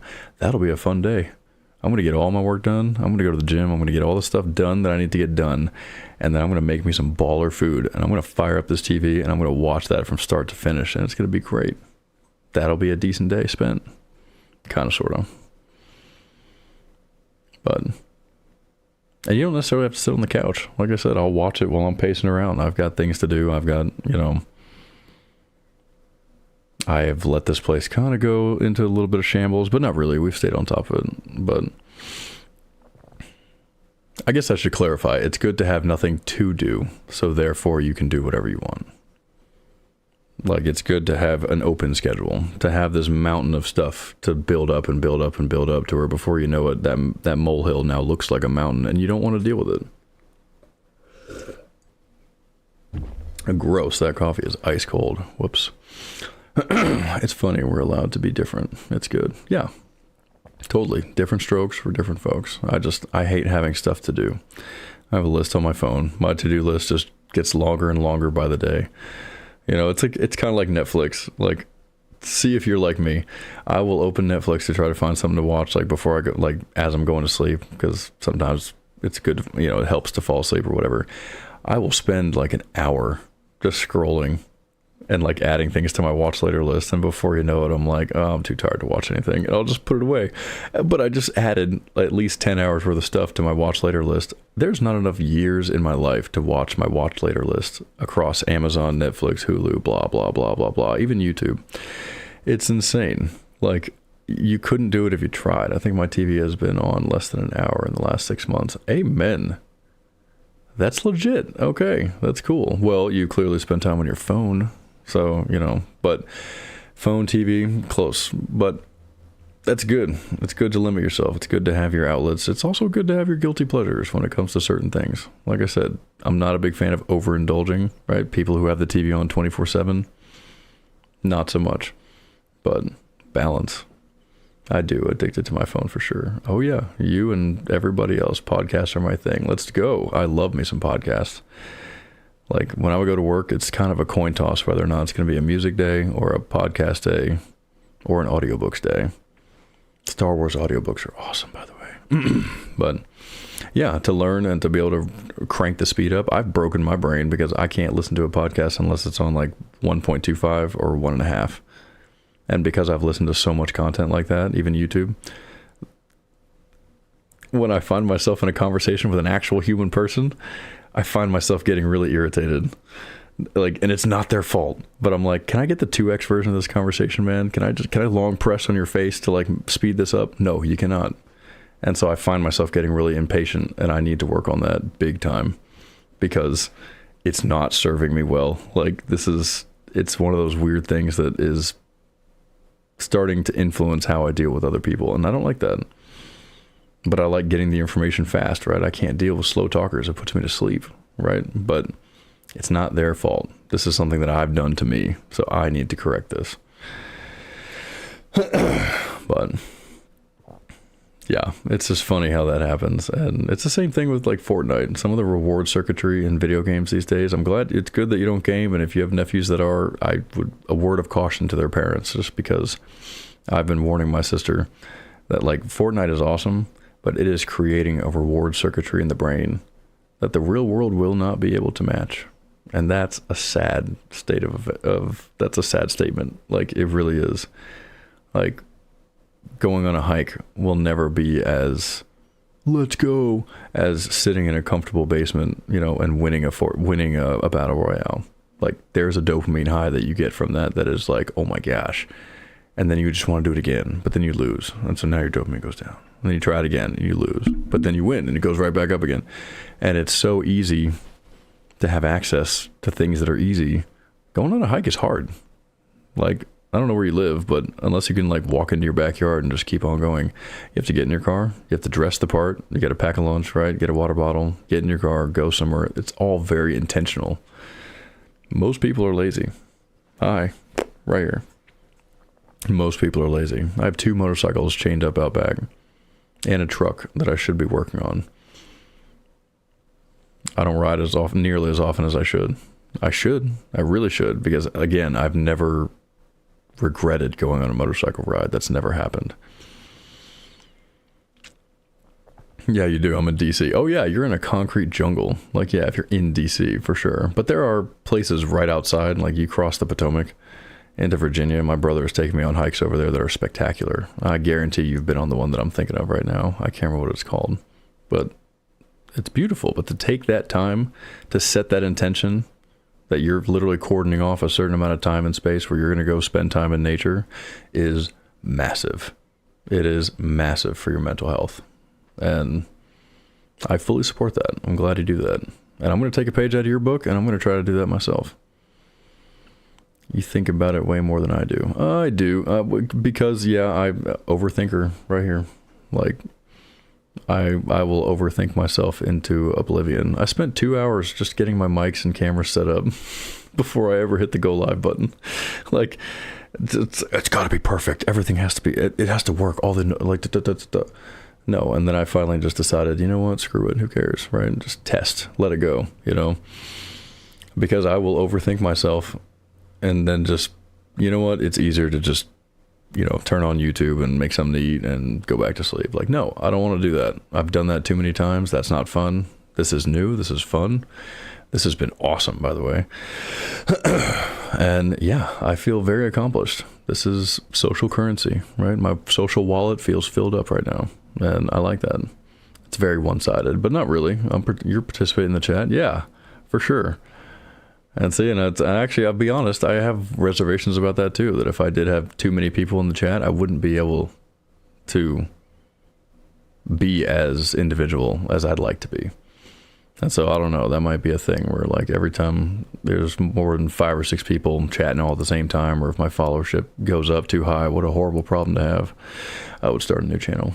That would be fun. I'd just keep starting over and starting over and starting over.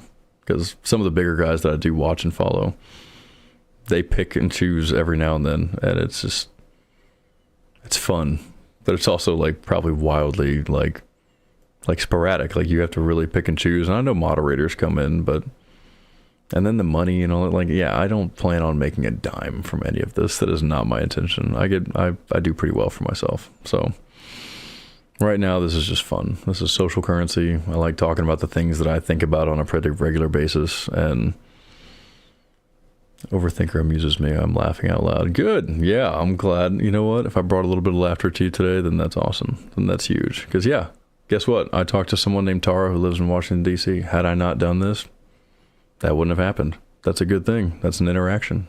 That's huge. So, this has been great. We've yacked about movies and health and a handful of conspiracy theories, but we really haven't gotten too far into the weeds on those. But yeah, so true. You have a great day. This is awesome. You've helped make this live a lot of fun. So for that, I very much appreciate it. Have a good one. I hope to see you in future ones. We'll see. But yeah, and that's perfect timing too, because my goal was to stream for 2 hours. I was going to put a timer up on that clock, but I never did. And I am running out of steam just a little bit, only because I don't know what it is. It's 10:45. It's almost noon. I got motorcycle things to do, but I will absolutely stay in touch. If you followed me, I'll double check on my phone and see what's good on TikTok. But yeah, this is awesome. It's good to put it out there. Anybody who has reservations about making content or streaming, dude, if I can do it, anybody can do it. Like, now I'm a psycho, and I spend a lot of my money buying computer components, and like, you know, I have a bunch of cameras and lights and blah, blah, blah, blah, blah. But I buy them over time, because for the longest time I thought, oh, I can't stream until, again, I won't be able to date until insert X, you know, a car, motorcycle, doesn't matter. So I have collected all these things, right? The Stream Deck, the cameras, the microphones. I love this. So the LED lights are totally aside. I love me some LED lights. This place is dripping constantly. But I was always gonna, right? And I never did. And as soon as it came in the mail and I got it set up and I got it all tricked out and I had fun with my shiny new toy, all of a sudden, you know what I mean? Like, you're just like, oh. And that's Amazon, right? There's another, whoopsie, problem with society. And kind of what she was talking about was spending when it comes to balance.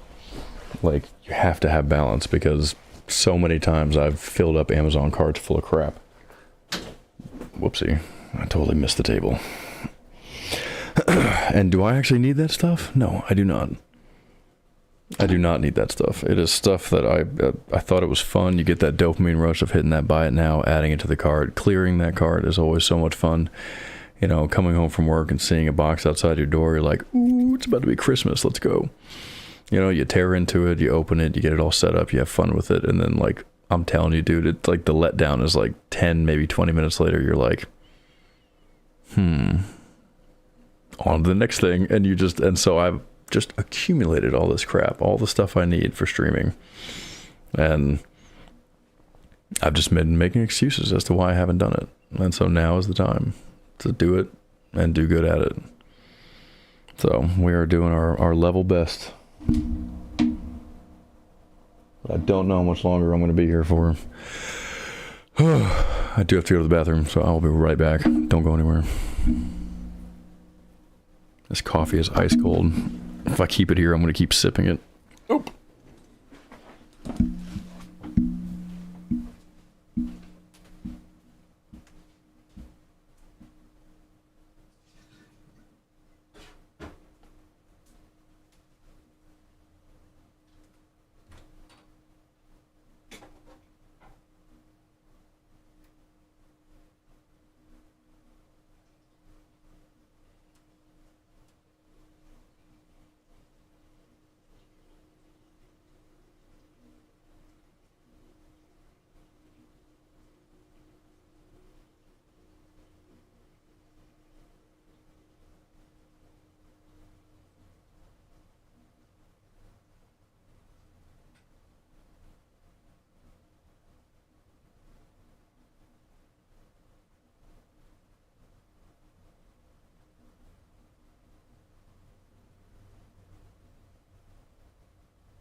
All right, we're back.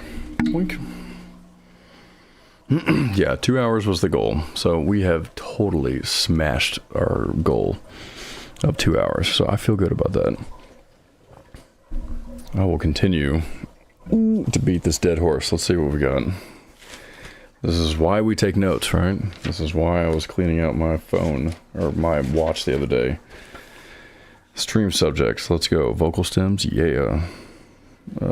Most of these are TikToks that I want to make that are going to be awesome, by the way, if I would actually take the time to film them and do better at that. Oopsie.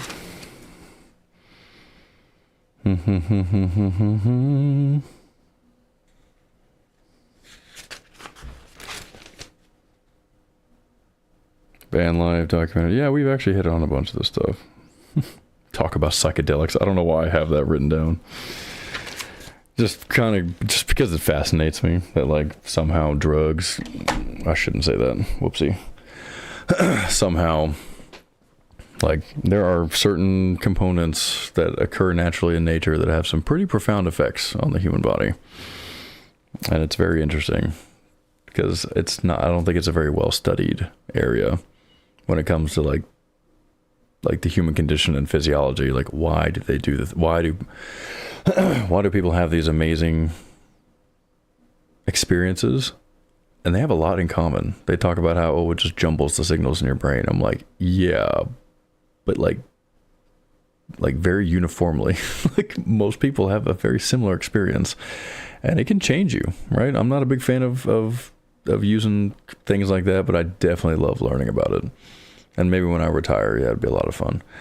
But until then, it's just fun learning about it. And people have had some serious, like,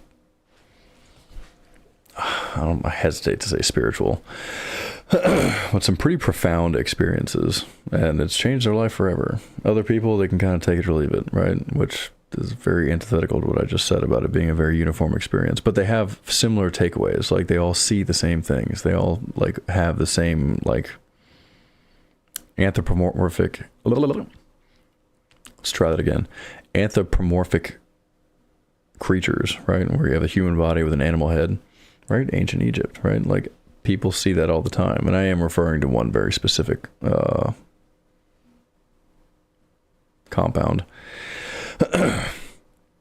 But it's interesting. But yeah, I don't know why I have that written down. What else should we talk about? Computers, let's go. My nephews are getting computers for Christmas, and I'm so excited. I want to hot rod them up so badly because that's just my nature, right? Even when I got my computer, the first thing I did was max out the RAM, add a capture card, like add 2 hard drives, like put in another SSD, like just all the things, because I'm like, that's what I need. I need to have a super high horsepower computer in order to stream. Not true at all.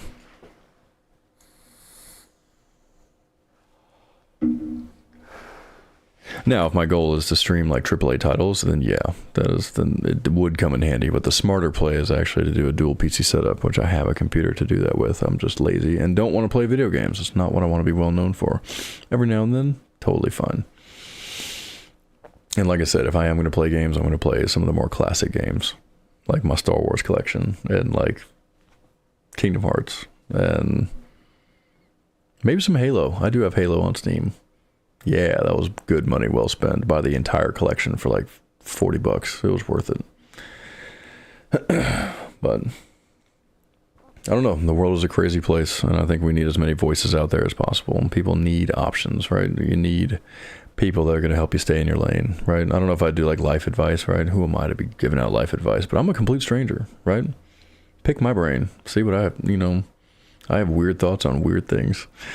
You don't even know. We haven't even scratched the surface yet. That tinfoil hat is certified, buddy. Certified.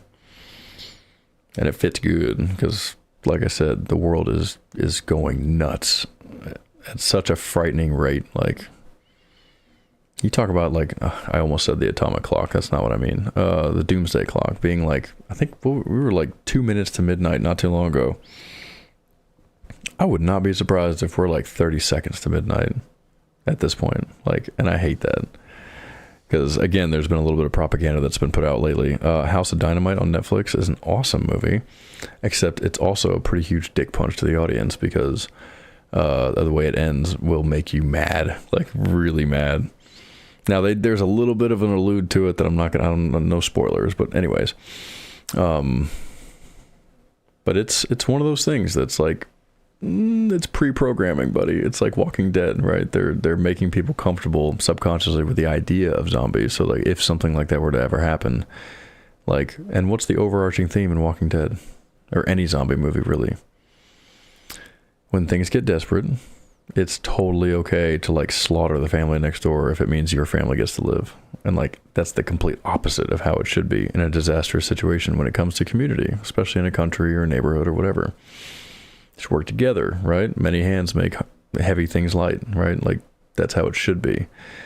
But we've been preconditioned through movies to be like, no, man, we're gonna look out for numero uno. And it's like, and I get that, but people are also so spoiled in the modern day with grocery stores and things like that to where like people don't realize how sensitive the grid is, dude. It is such a house of cards built on a house of cards built on a house of cards to where if it were to come crumbling down, like, I'll give everybody survival tips. Like, everyone should have cash on hand hidden somewhere safe in your house, at least $1,000 in cash, small bills, so that if the internet, for example, not even the electricity, but if the internet went down, you can still go buy things. Yeah, there might be price gouging and, the dope behind the counter has to do it manually. But you know what? The difference between having cash and not having cash, because most people don't carry cash, they use cards, right? Hi, I do that too. But I also have $100 bill in my cell phone case all the time. Do it. You never know. You never know. It costs you nothing except for $100, but it's still your money, so it's fine. But at the end of the day, if you go to the store to buy eggs and you have cash, and the next person next to you doesn't have cash, you're leaving with eggs and they're not. That's huge, right? Leaving your gas tank full, like having some ready to eat, kind of like MRE type food. Again, it's cheap. You can find it online. Lasts for years. Keep it in the closet. I know you got room. Everybody's got room. Put it under your bed. Who cares? A couple of jugs of water in the corner. No big deal. You never know, dude. It's like, why not? I am a huge proponent of the saying, it's better to have it and not need it than to need it and not have it. You have no idea how much that's going to help when it comes to disaster situation. And winter is coming. Dude, Texas has had some goofy things happen the last few winters in a row with the power grid, and even like water mains freezing and breaking to where, you go under a boil advisory, and, people froze in Houston. And I was there for that with my dad. It was brutally cold. The only respite we had was to get in the car and drive around, which we could only do for a short amount of time because the gas stations weren't working as well as they should. But that house was like 5 degrees. You don't realize how cold it is until you can't escape. And like, because of where he lived, he didn't exactly have a fire pit. Now, where my friend lives, she's got multiple fire pits, so we'd be fine. But they had, the only utility that was still operational was the gas. So we could turn the stove on and kind of warm ourselves over the stove. But even the stove, like the pressure was like nil. So it wasn't much. And you and everybody else, and it's kind of dangerous to do that the way that we were doing it, but it's fine. He had high ceilings. But winter is here, buddy. Winter is coming. No, it's almost here. It'll be here like next month, right? Or no, in like 3 days. What am I talking about? Today's the 29th. Fudge, yeah. It's going to be here in about 2 days. And it's good to be prepared. Keep your car full, keep a blanket in your car, space blankets, even a little bit of food in your car is not a bad deal. A couple of cans of whatever with a pop top, or, a case of water under the seat. Don't let the sunlight touch it, please. Sunlight will toxify plastic water bottles. Please don't do that. Please don't do that. I work with a guy that keeps a case of water in his truck bed. In his pickup truck bed, and I'm like, bro, what are you doing? Why are you you out of your mind? You are poisoning yourself. He's like, what are you talking about? It tastes just fine. I'm like, oh my god, like, please don't do that. Please don't do that.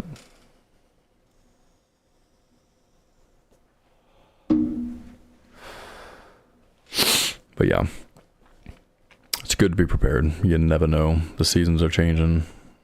I guarantee you they're manipulating the weather. I see chemtrails all the time. I'm sure these buzzwords are not helping algorithmically, but whatever. But you never know. Dude, 2025 has been a crazy year. 2024 was a crazy year. Like, the world is getting crazier at an exponential rate. And so it's just a matter of time before the next big, huge thing that happens that resets the media cycle and everyone's talking about it and blah, blah, blah, blah, blah. But we never learn our lessons. Right? Like, I know the power plant that they're talking about that froze up. It's in Midland, Odessa. I've seen it. Like, do you think they've winterized it? I don't think that they have. Oh, thank you for the live, buddy. That's awesome. But yeah, it is bad. Like, people don't understand how sensitive the infrastructure is around them. And people should just take stock in that, right? I'm not saying you got to go become like a woodsman and just be able to go hunt and trap and do whatever. Dude, someone is spamming that like button, and I appreciate you, buddy. I just went from like 106 to 204. You are killing it, man. I appreciate that a lot. More than you know. But yeah, it's going to be weird. So I'm going to be ready, right? I wear clothes. I always have extra layers. I have a little med kit that I keep in my work bag. I have food and jerky, things like that I keep in my work bag because you never know. You get stuck on the highway. People start idling, running out of gas. It's happened. It happened in Florida. Can you believe that? It happened like a couple of years ago in Florida, of all places. You want to talk about a state that is woefully unprepared for snow and ice. Florida. Texas would be a quick second. We treat the roads, but we don't have salt trucks. That's a Northeast thing. The girl that was in here earlier from DC, she knows what I'm talking about. The snow turds everywhere. The brown slush that builds up on the side of the highway for an entire season. It's gross, but it keeps the roads clear. We don't have that. So if we get some big crazy, blizzard, you're screwed. You know what I mean? You can't leave the house. You can't go to the grocery store. The grocery store workers can't go to the grocery store. You know what I mean? And so an ounce of prevention is worth a pound of cure. Another awesome saying that should be more common in today's Rolodex, and it's not. I'm not saying you need a generator. It's not a bad thing to have, but it's also it's so funny. I think about that. If something really, if some calamity were to happen, and the grid goes, just everything goes dark, right? And all of a sudden you hear running on my patio. Yeah, that is a dinner bell to criminals. You do not want to have a generator when the stuff hits the fan, because it's literally, hey, I have something that you really want. Maybe not on day 1, maybe not on day 3, but on day 5 or 6, oh yeah, people are going to come looking for you. People are going to want what you have. And if you're not willing to give it up, they might be willing to take it. And so you have to be careful. And that's some of the weird stuff that I daydream about. I want to build a subterranean generator house to where it's literally built about 5 or 6 feet in the ground with ventilation up and down, with the exhaust that's routed through the ground. So you lose a lot of resonation through the ground, and then it pops up somewhere in a fake bush to where you can't hear it. And it's triple super duper muffled to where it's hardly anything. And then you've got air circulation so the generator doesn't overheat from being in a confined space. But you can have as silent as you can. You'll never eliminate it entirely, but at least you'll have power if you need it. And again, I'm all about redundancy, dude. Why not? Why not? It's a good investment. Again, no one's ever bought a generator during a snowstorm. Whoops, I gotta stop cursing. During a snow or an ice storm and been oh, I shouldn't have bought that. No. You don't realize you need it until you need it. And there's a time coming where you won't be able to buy it now on Amazon, right? And whether it's solar panels, whether it's charging blocks, whether it's, signal boosters or MREs or whatever it may be. And so the time is now. It doesn't hurt. You'll spend $200-300 a month on Starbucks or fast food, but you won't spend $200-300 a month on some MREs. Who cares? Whatever. It don't matter.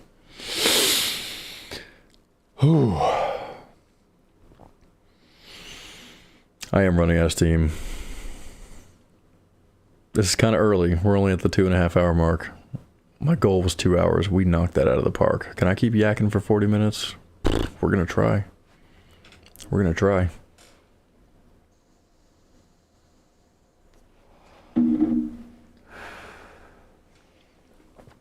Electric cars. No, I'm just kidding. Yeah, it's true though. Electric cars are a scam, dude, especially in a winter environment, dude. All these people that own Cybertrucks, which are so ugly, by the way. But those people are going to be way more screwed than everybody else is. There's a reason why I have the vehicles that I have. I have a truck and one of my motorcycles is, I refer to them as my zombie truck and my zombie bike, because in the event of a EMP or whatever, they will still function just fine. Because my truck, for example, is a 12 valve. It's an old school late 90s diesel pickup truck that does not require 1 iota of electricity to run, except for starting. Mechanical fuel pump, mechanical injection. Once it's running, it's running. And I put a manual transmission in it, so it doesn't need a computer, it doesn't need nothing. Everything is mechanical, as long as you can get it started. And so I'm actually contemplating on putting a hand crank on it, because it's also a 2-ton truck. It's a heavy truck. So if you think that you're going to clutch start it, you're really wrong. I've never tried. I've tried going down the highway because it stalled on me a few times because I ran out of diesel, and I was able to clutch start it. But it barked the tires and I had a trailer behind me. So yeah, the idea of being able to clutch start a truck like that is probably not going to happen. But I have a starter that's not rebuilt, but it still works, and I keep it wrapped up in a space blanket in the toolbox, which they say may or may not shield it from EMP effects. I have no idea if that's accurate or not, but hopefully it is. And then the motorcycle, the next thing I want to do to it is put a Kickstarter on it. It's a or early mid 2000s like dirt bike enduro, but it's air cooled, right? So it's as basic and simple as it gets. It's Honda, so it'll last forever. But you can take the Kickstarter off of I have a 650L, but the 650R has a Kickstarter that I can literally marry over to it, and so that's my plan. But again, it's one of those situations that if you wait long enough for the crap to hit the fan and you're seen running around on a vehicle that works, you are putting a target on your back. I am much more of a fan of bugging in than I am of bugging out lately, because people are going to get desperate. People are very, very dependent on the system. And just like anybody who's dependent on anything, when you take that away, they won't know what to do. And old daddy government is not going to be there to save you. Like, they're going to be slow to respond as usual. And it's not going to be good. Terrible things happen at some of those places. It is not going to be fun. I would rather be able to stay here and wait it out as long as possible in the safety and comfort of my own place, with my own supplies, with my own defenses, than take my chances, go into some place where they're just going to corral everybody into this big, huge, what I would imagine is going to look like a refugee camp. And again, they're going to be giving you the same things that I'm telling you to buy right now for yourself. They'll be giving you an MRE and a couple bottles of water and a cot to sleep on. The only difference is that they may or may not have, some military style generators running to where there'll be at least a little bit of electricity. But download your content, by the way. That's another big thing, is that if you have survival videos or how-tos or blah, blah, blah, take the time and download them onto your PC, onto your phone, whatever. I don't care. Screen record it if you have to.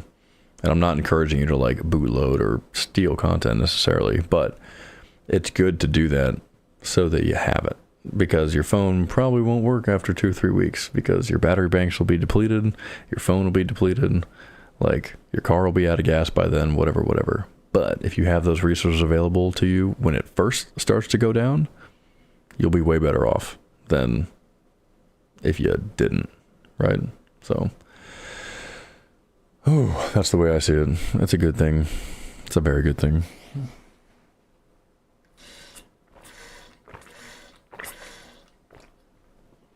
You can buy a solar charger right now on Amazon for like a couple of $100, a high quality one too. Worth it, right? To have sitting on my back patio with a wire that runs to the inside, so that even though the internet's probably down, at least you can do something. I have a hand crank you can't see it, but on the other side of all that crap up there, I have a hand crank flashlight and a hand crank radio. So at least you can stay in touch, or at least kind of sort of know what's going on out in the world.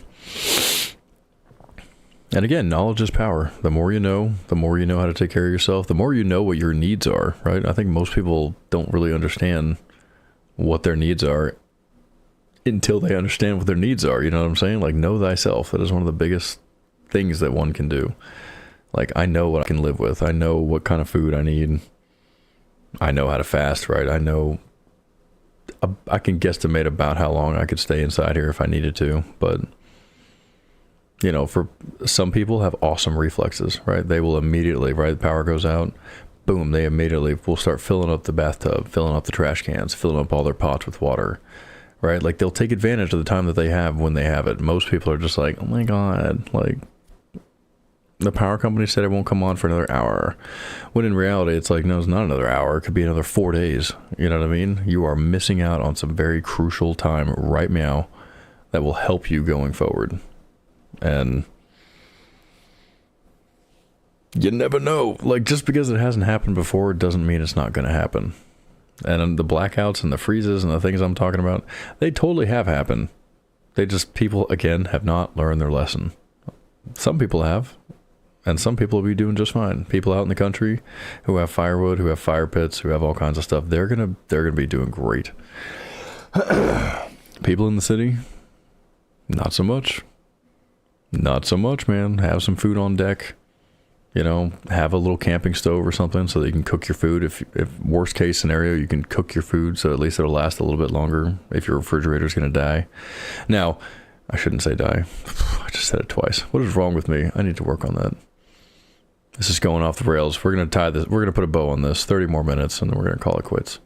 Oh, you know what? Let's use our freaking sweet little timer. Timer mode. We live and die by the clock anyways. All right, when that's done, we're out of here. Why is it backwards? Is that just me? Can I flip this camera? I'm probably going to mess this up. Let's find out. Crop, rotate, flip 90, flip horizontally, vertically. Nope. It's exactly what I didn't want to do. Flip horizontally. Huzzah! There we go. Now it's the right way. I've been streaming backwards this whole time. Let's go. Who cares? That's very weird.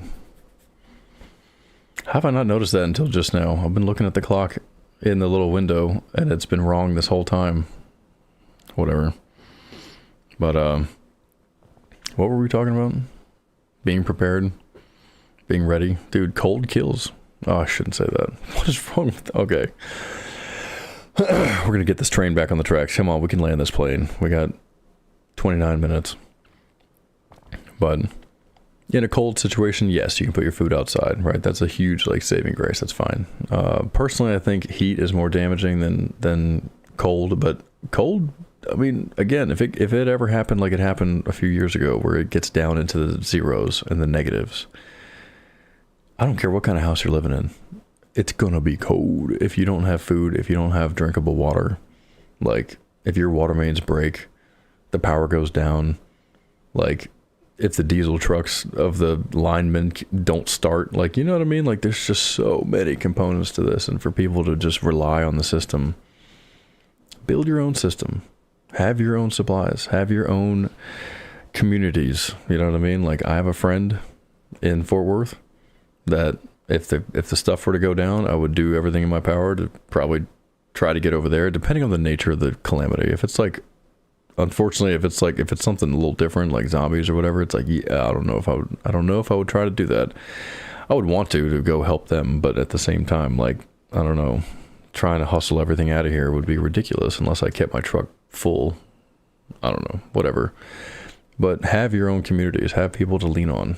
You know what I mean? People to rely on when bad things happen, because this is life, man. Bad things will happen. You have to be ready. I would rather you be ready than not ready. So we'll see, but enough about that.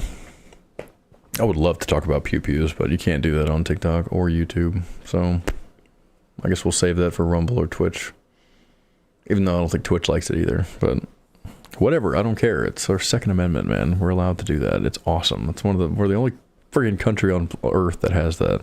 It's the reason why we haven't been land invaded yet. It's so interesting when you read about, like, what the Japanese thought about so far as a land invasion goes. They literally thought there was a pew-pew hiding behind each blade of grass. Like, they were not worried about the military. They were worried about the civilian population. That's what had them concerned. That's why something like Red Dawn could never happen. It's a fun movie, and it's very interesting. And unless it came with some crazy precursor event that really super duper destabilized society, maybe, but no, they wouldn't get very far. That would never work. At least not in Texas. There's certain other states that they could probably get pretty far, but they would hit a pretty colossal roadblock once they got to some of the more red communities. And good. That's kind of why it's there. It's a wonderful thing. So, but we can't talk about that here, so that's fine. We'll talk about that somewhere else.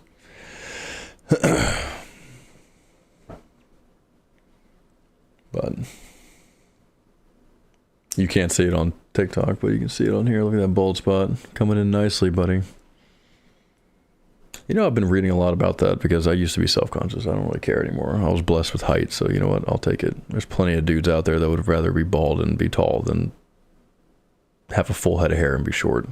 It's a bummer that that's how society is structured right now because, oh yeah, you're not allowed to have preferences, but yet, you know, women talk about liking tall guys all the time, but if a man says he likes thin women, oh my God, just run him out of here, right? Light your torches, whatever. But I found out that hair loss in men is actually related to over testosterone production, which to me is like, yeah, that's cool. Like that's heck yeah. It means I'm fucking naturally roided up. Not really, but that means my testosterone. It's called what is it? Like androalopecia or something like that, or something. It's very cool. It's not cool to be losing your hair, but it is cool. Like I still got it up front, so I'm not going to shave my head just yet. But we're getting there. Another couple years, and it's going to be. I'm not going to lie to myself, and we're just going to get rid of it. But for now, it looks okay. I'm not mad about it.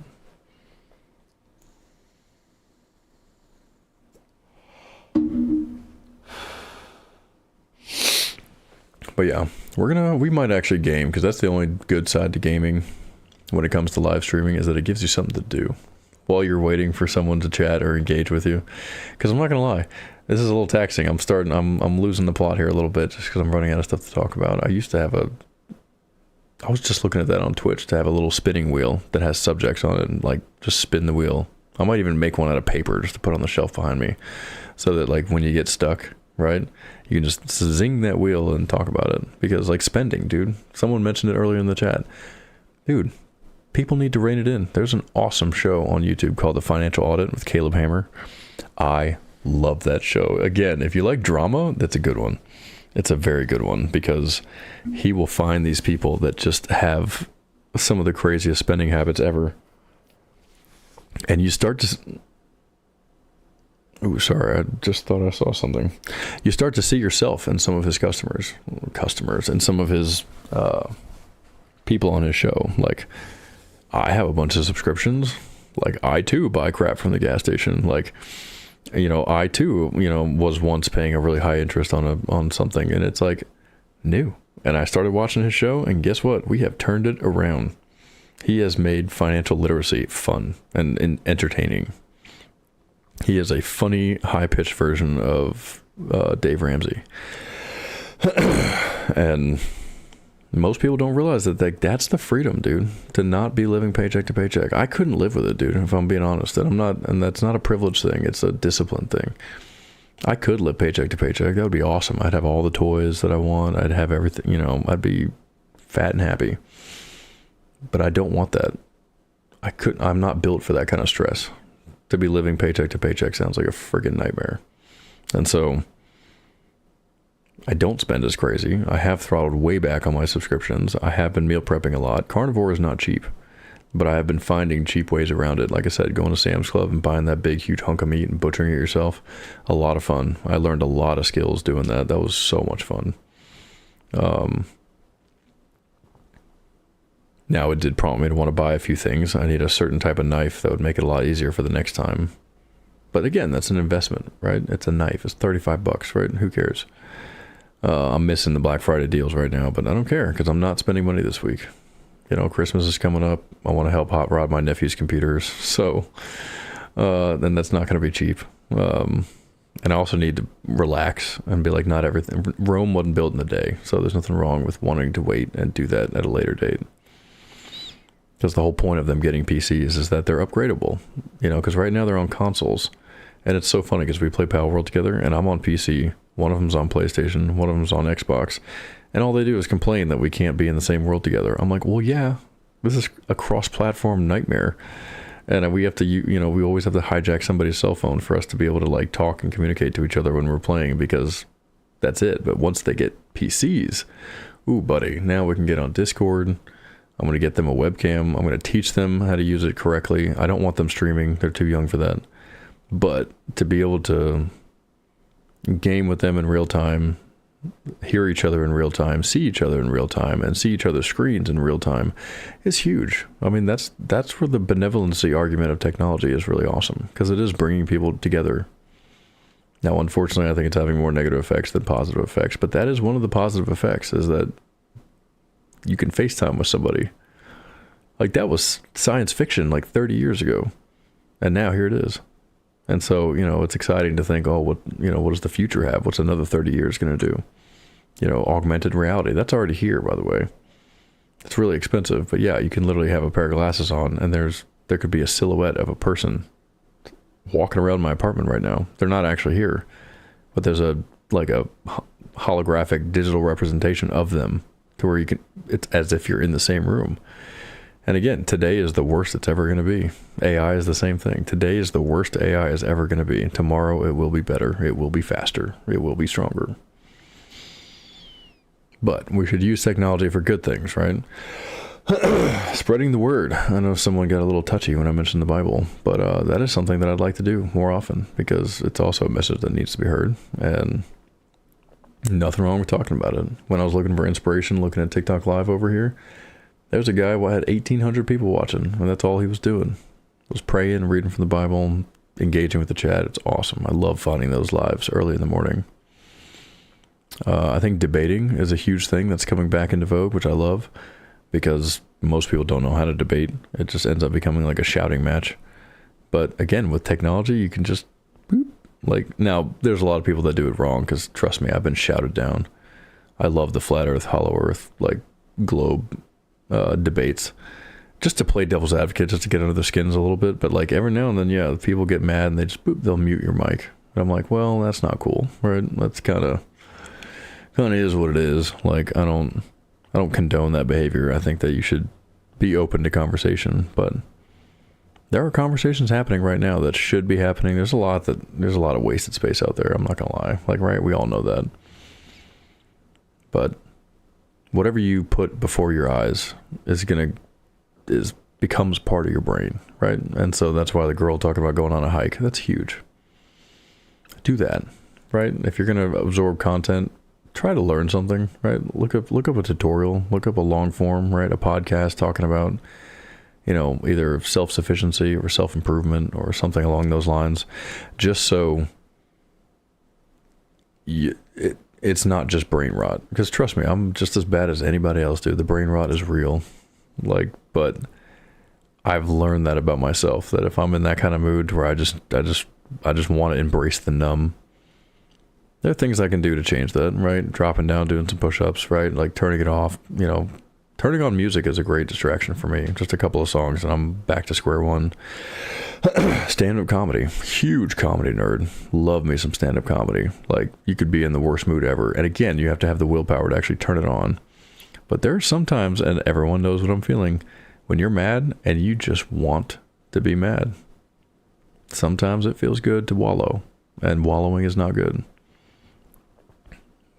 But if you become self-aware, which is a good thing, everyone should strive to become self-aware. And awareness, in my personal opinion, awareness is the greatest metric of intelligence.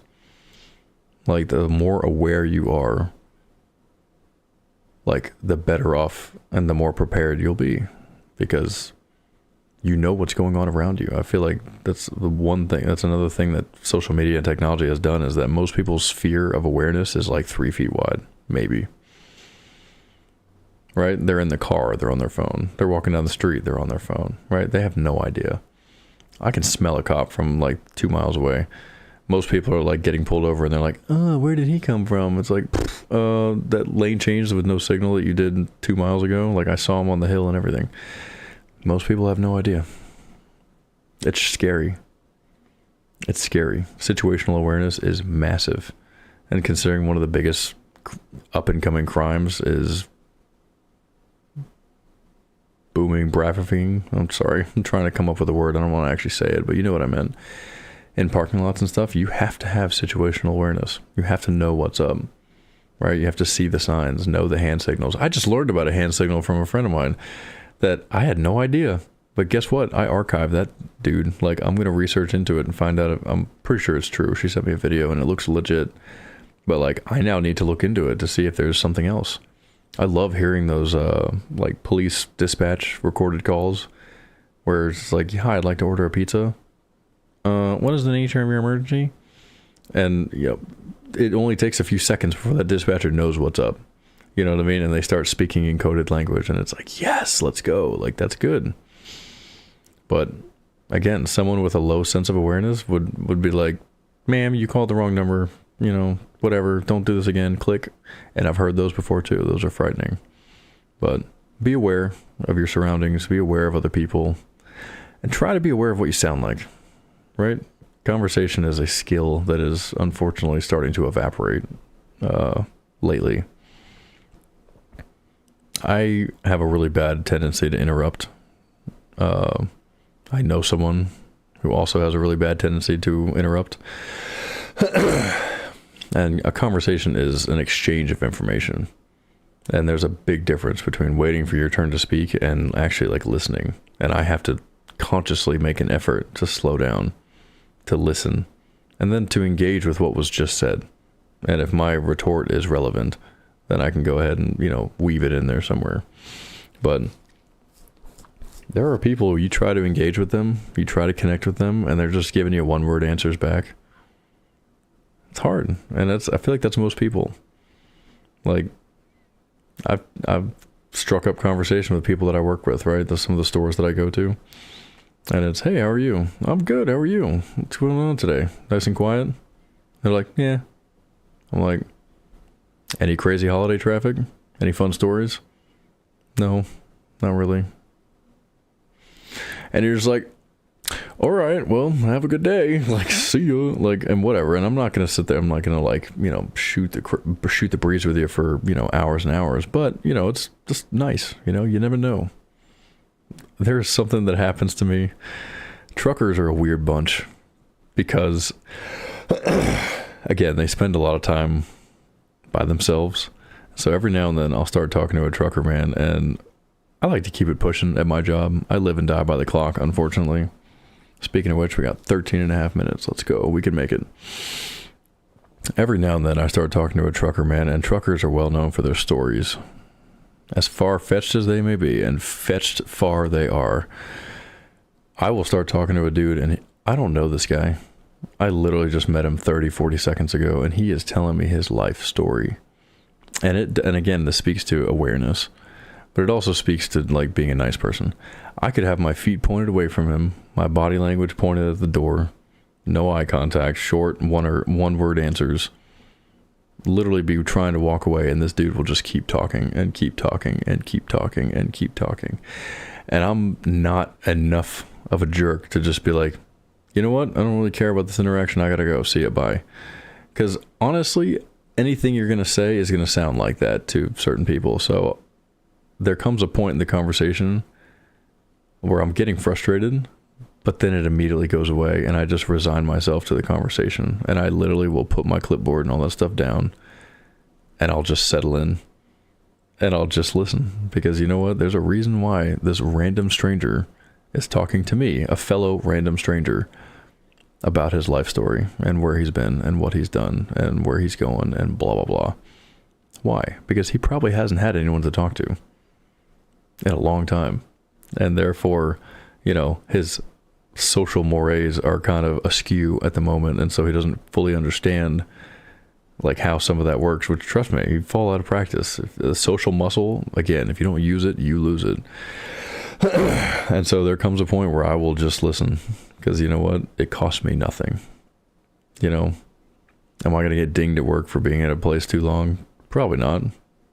And if so, I'll come up with a different excuse. It'll be fine. But you know what? Me standing there talking to that dude, listening to that dude, could be the difference between him having a great week and a great month or having a really bad day.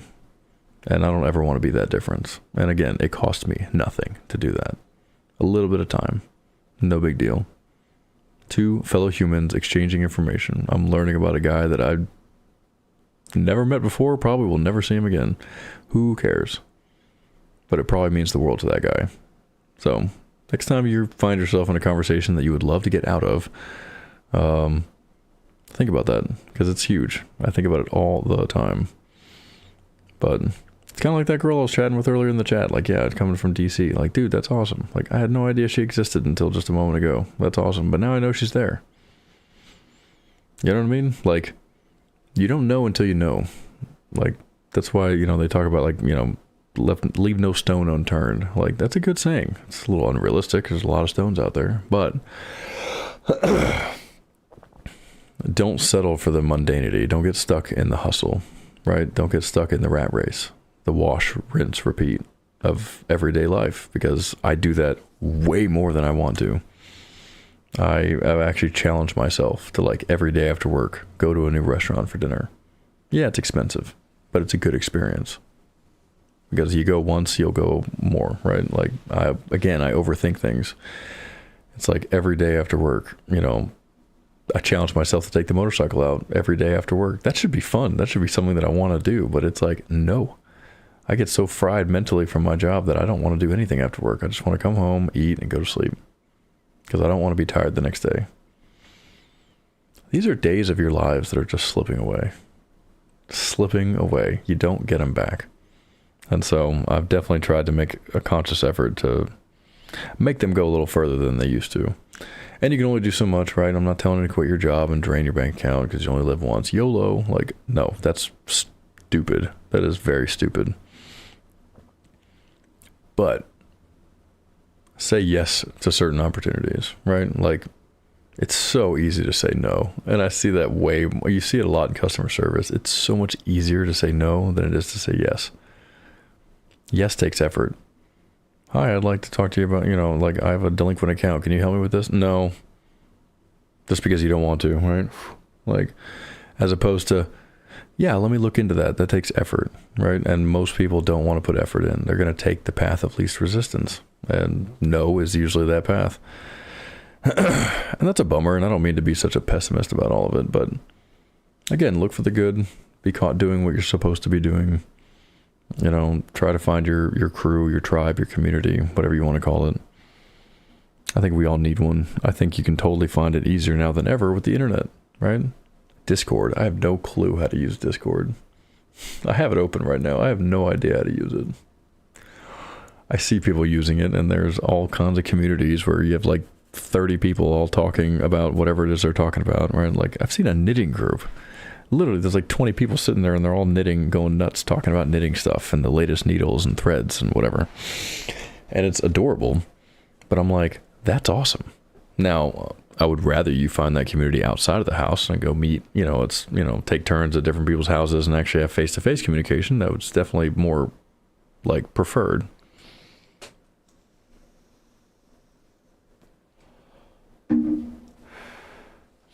But to find communities online, it's better than nothing. It's better than being alone. Like, man was not meant to be alone. It's one of my best, like, most favoritist things in this glorious little book right here. It is not good to be alone. Now, I understand fully, trust me, the irony is not lost on me, that what I'm doing is very one-sided, right? But I interact with your chat. I try to not miss one. I do need to work on my settings. I don't know why the chat has decided to glitch out on Streamlabs, but we will address that later today and it'll be fine. But go out, touch grass, you know what I mean? Meet new people, challenge yourself, seriously, because when you challenge yourself and you win, it's huge for your subconscious. But when you immediately bow out before you even got started, like, those are bad days. Those are, you're essentially reinforcing the neurological pathway that, like, it's that whole saying that, oh, you miss 100% of the shots you don't take. Like, yeah, it's true. Now, trust me, I'm a hypocrite, right? Like, I need to get out there more. I'm giving you advice that I myself should take, but it's good because when I talk about this on stream, it does, like, rewrite it in my brain to where I do want to start living it. I do want to start going out more, live by example, and record it, and then be able to come back here and show you guys, look how awesome it was. I went on a ride today because my friend mentioned that I should go for a ride. And I was like, yeah, no, I'm kind of tired. And she's like, no, you should do it. It's a beautiful day. Come on, do it. And I'm like, I don't want to. And then I do it and it's awesome. And it's a blast. And we have a great time. I've never been sad about taking the bike out. Like, you get caught in the rain, right? A bad day on the motorcycle is the best day at work, right? Like, it's awesome.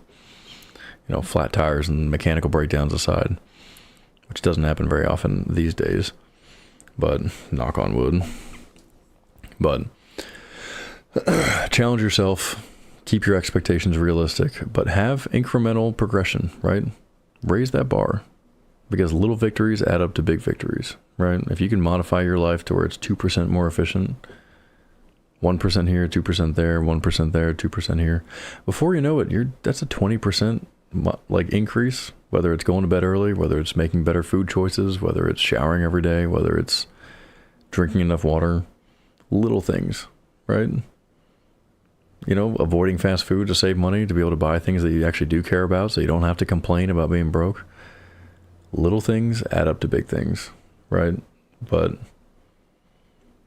I'm tired of consuming content. I want to start making it, right? And I want it to be good. I want to leave a positive impact on the world. Some of these IRL streamers, dude, where they just go out and, dude, the click farming is real. It is real and it is scary. I'm telling you, man, like Kick is a platform that I'm not familiar with at all, that I used to have those credentials on here, but they, for some reason, expired. But the few times I've been on there, dude, there are people that are, again, shameless. They go out into public, they do man on the street stuff, but like they'll just mess with people because people want to watch. Like, dude, everyone loves a prank channel, but not when it's not consensual. You know what I mean? And people will do things just to get the clicks, just to get the engagement, because that attention can be addictive. It totally can, man. Attention is a drug, the likes of which we have yet to really see the ramifications of. You know, you can just take one look at Instagram. Again, those people who filter to the top, I would imagine they are not very happy people. Some of them are, but majority, not so much. If you were to get a glimpse into their day-to-day life, they are probably addicted to their phone. They are living and breathing on the hearts and shares and stuff like that. And if they don't reach certain benchmarks, they are contractually obligated through sponsorships and ad revenue to reach certain benchmarks. And guess what? That incentivizes them doing things that would otherwise be considered like really bad. Like whether it's leads to substances, right? Especially if they're fitness influencers and they claim to be natural, but in reality they're not natural. You know what I mean? Like I see that stuff all the time. And so, you know, I try not to get jealous of creators because again, they've earned it. But that's not a fun lifestyle. Like Asmongold is one of my favorite people ever, but like I don't want to be him. That dude lives behind his computer and he's happy doing it. He's totally content. And I think that's a conversation for another day. There's a huge argument to be made about contentment. Oh my God, it's a lovely thing to be content. But a lot of people aren't, you know what I mean? They want the money, but they don't want, you know, it's from like Aladdin, right? It's like unlimited cosmic powers, you know, itty bitty living spaces. Like you get everything that comes with it. There is no free lunch. Like, one way or the other, that bill comes due. And so keep yourself humble. Don't get locked in the grind. Time is the only resource that is finite. You don't get more of it. Money will come and go. Love will come and go. You know, you don't get to pick your family. If you got beef, squash it. You know what I mean? It costs you nothing. You know, humble yourself. That's a good thing. Humility is a good thing. A lot of people think it's bad. No. Humble yourself. You don't always have to be right. Not every thought is an outside thought. And, you know, be kind to a stranger. You know, hold the door. Smile. Tell someone she's beautiful today. I saw a guy the other day who had a shirt on. I can't remember. It said like something like Daddy something. It was hilarious, but it had a big picture of George Washington on it. A dude didn't even speak English. And I just like from across the parking lot was like, hey, dude, I love that shirt, man. You should, dude, his day was, I know he didn't understand me because I was walking with his buddy. And he literally said something, I don't know what he said, but it was something in Spanish. But they both threw their arms up and was like, yeah. And I'm like, hell yeah. Like, language is, that's another conversation for another day. Language is amazing, but it's not, 90% of communication is not verbal. You know what I mean? It's attitude. It's projecting. I hesitate to say vibes because I don't like the word vibes. But you put good out, you get good back. You know what I mean? Don't get lost in the grind. Be careful what you put into your brain. You know what I mean? It's fun to rot every now and then, trust me. But it's also good to learn. Learning is a skill. If you don't use it, you lose it. Keep yourself sharp. Find a hobby. I just recently got into hobbies like pew-pews. I'm not supposed to talk about that, but whatever. You know, riding motorcycles. Even Legos. I just recently got back into Legos. Look at that dude. Boop. I got it off Amazon. It was $60. That was fun. I forgot how much fun that is, dude. Not only did I feel wildly accomplished after I was done building it, but it just immediately took me back to my childhood. And I was like, yeah, this is awesome, right? There's no shame in that game. I'm in my mid-30s and I've got Pokemon in my background for crying out loud. You know what? Who cares? Let your freak flag fly. It's good to be weird. It's good to be different. You know what I mean? Normal is overrated, right? Like, keep your expectations realistic. But we got about 30 seconds left. This has been awesome. This is my first time on TikTok Live, and it's been a lot of fun. I can't wait to do this again. I definitely have some settings to tweak, and I'm going to review this footage and see what we can do better. But this has been a lot of fun.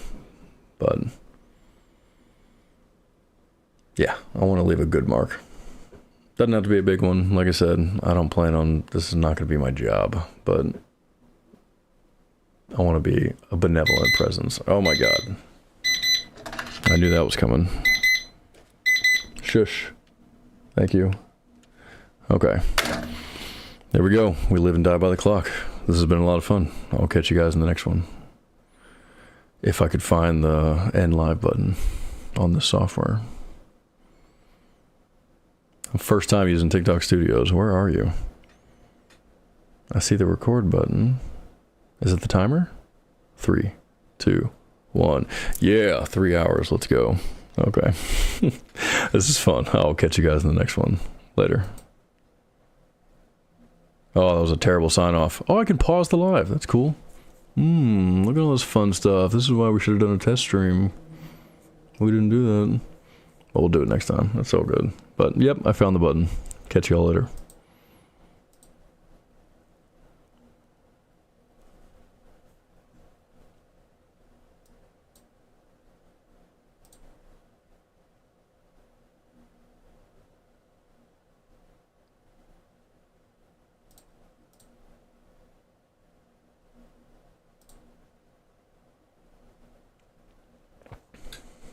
Fan club.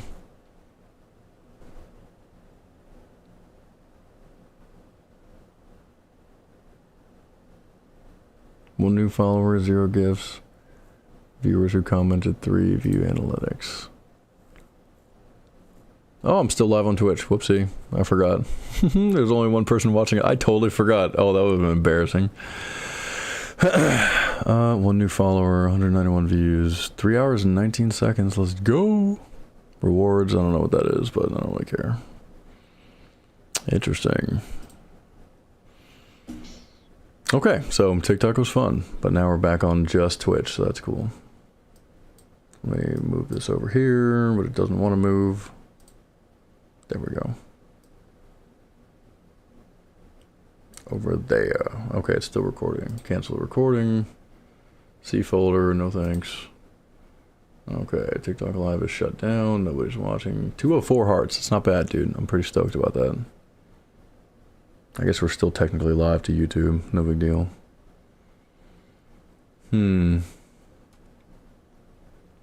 Yeah, and see, and this is more my crew, like, right? Twitch, like, I don't know. TikTok is weird. I like it, don't get me wrong, but it's, you never know who you're gonna get. Like, even Twitch, yeah, you do find yourself talking to people from all over the world, which is fun, right? I get it, but I don't know.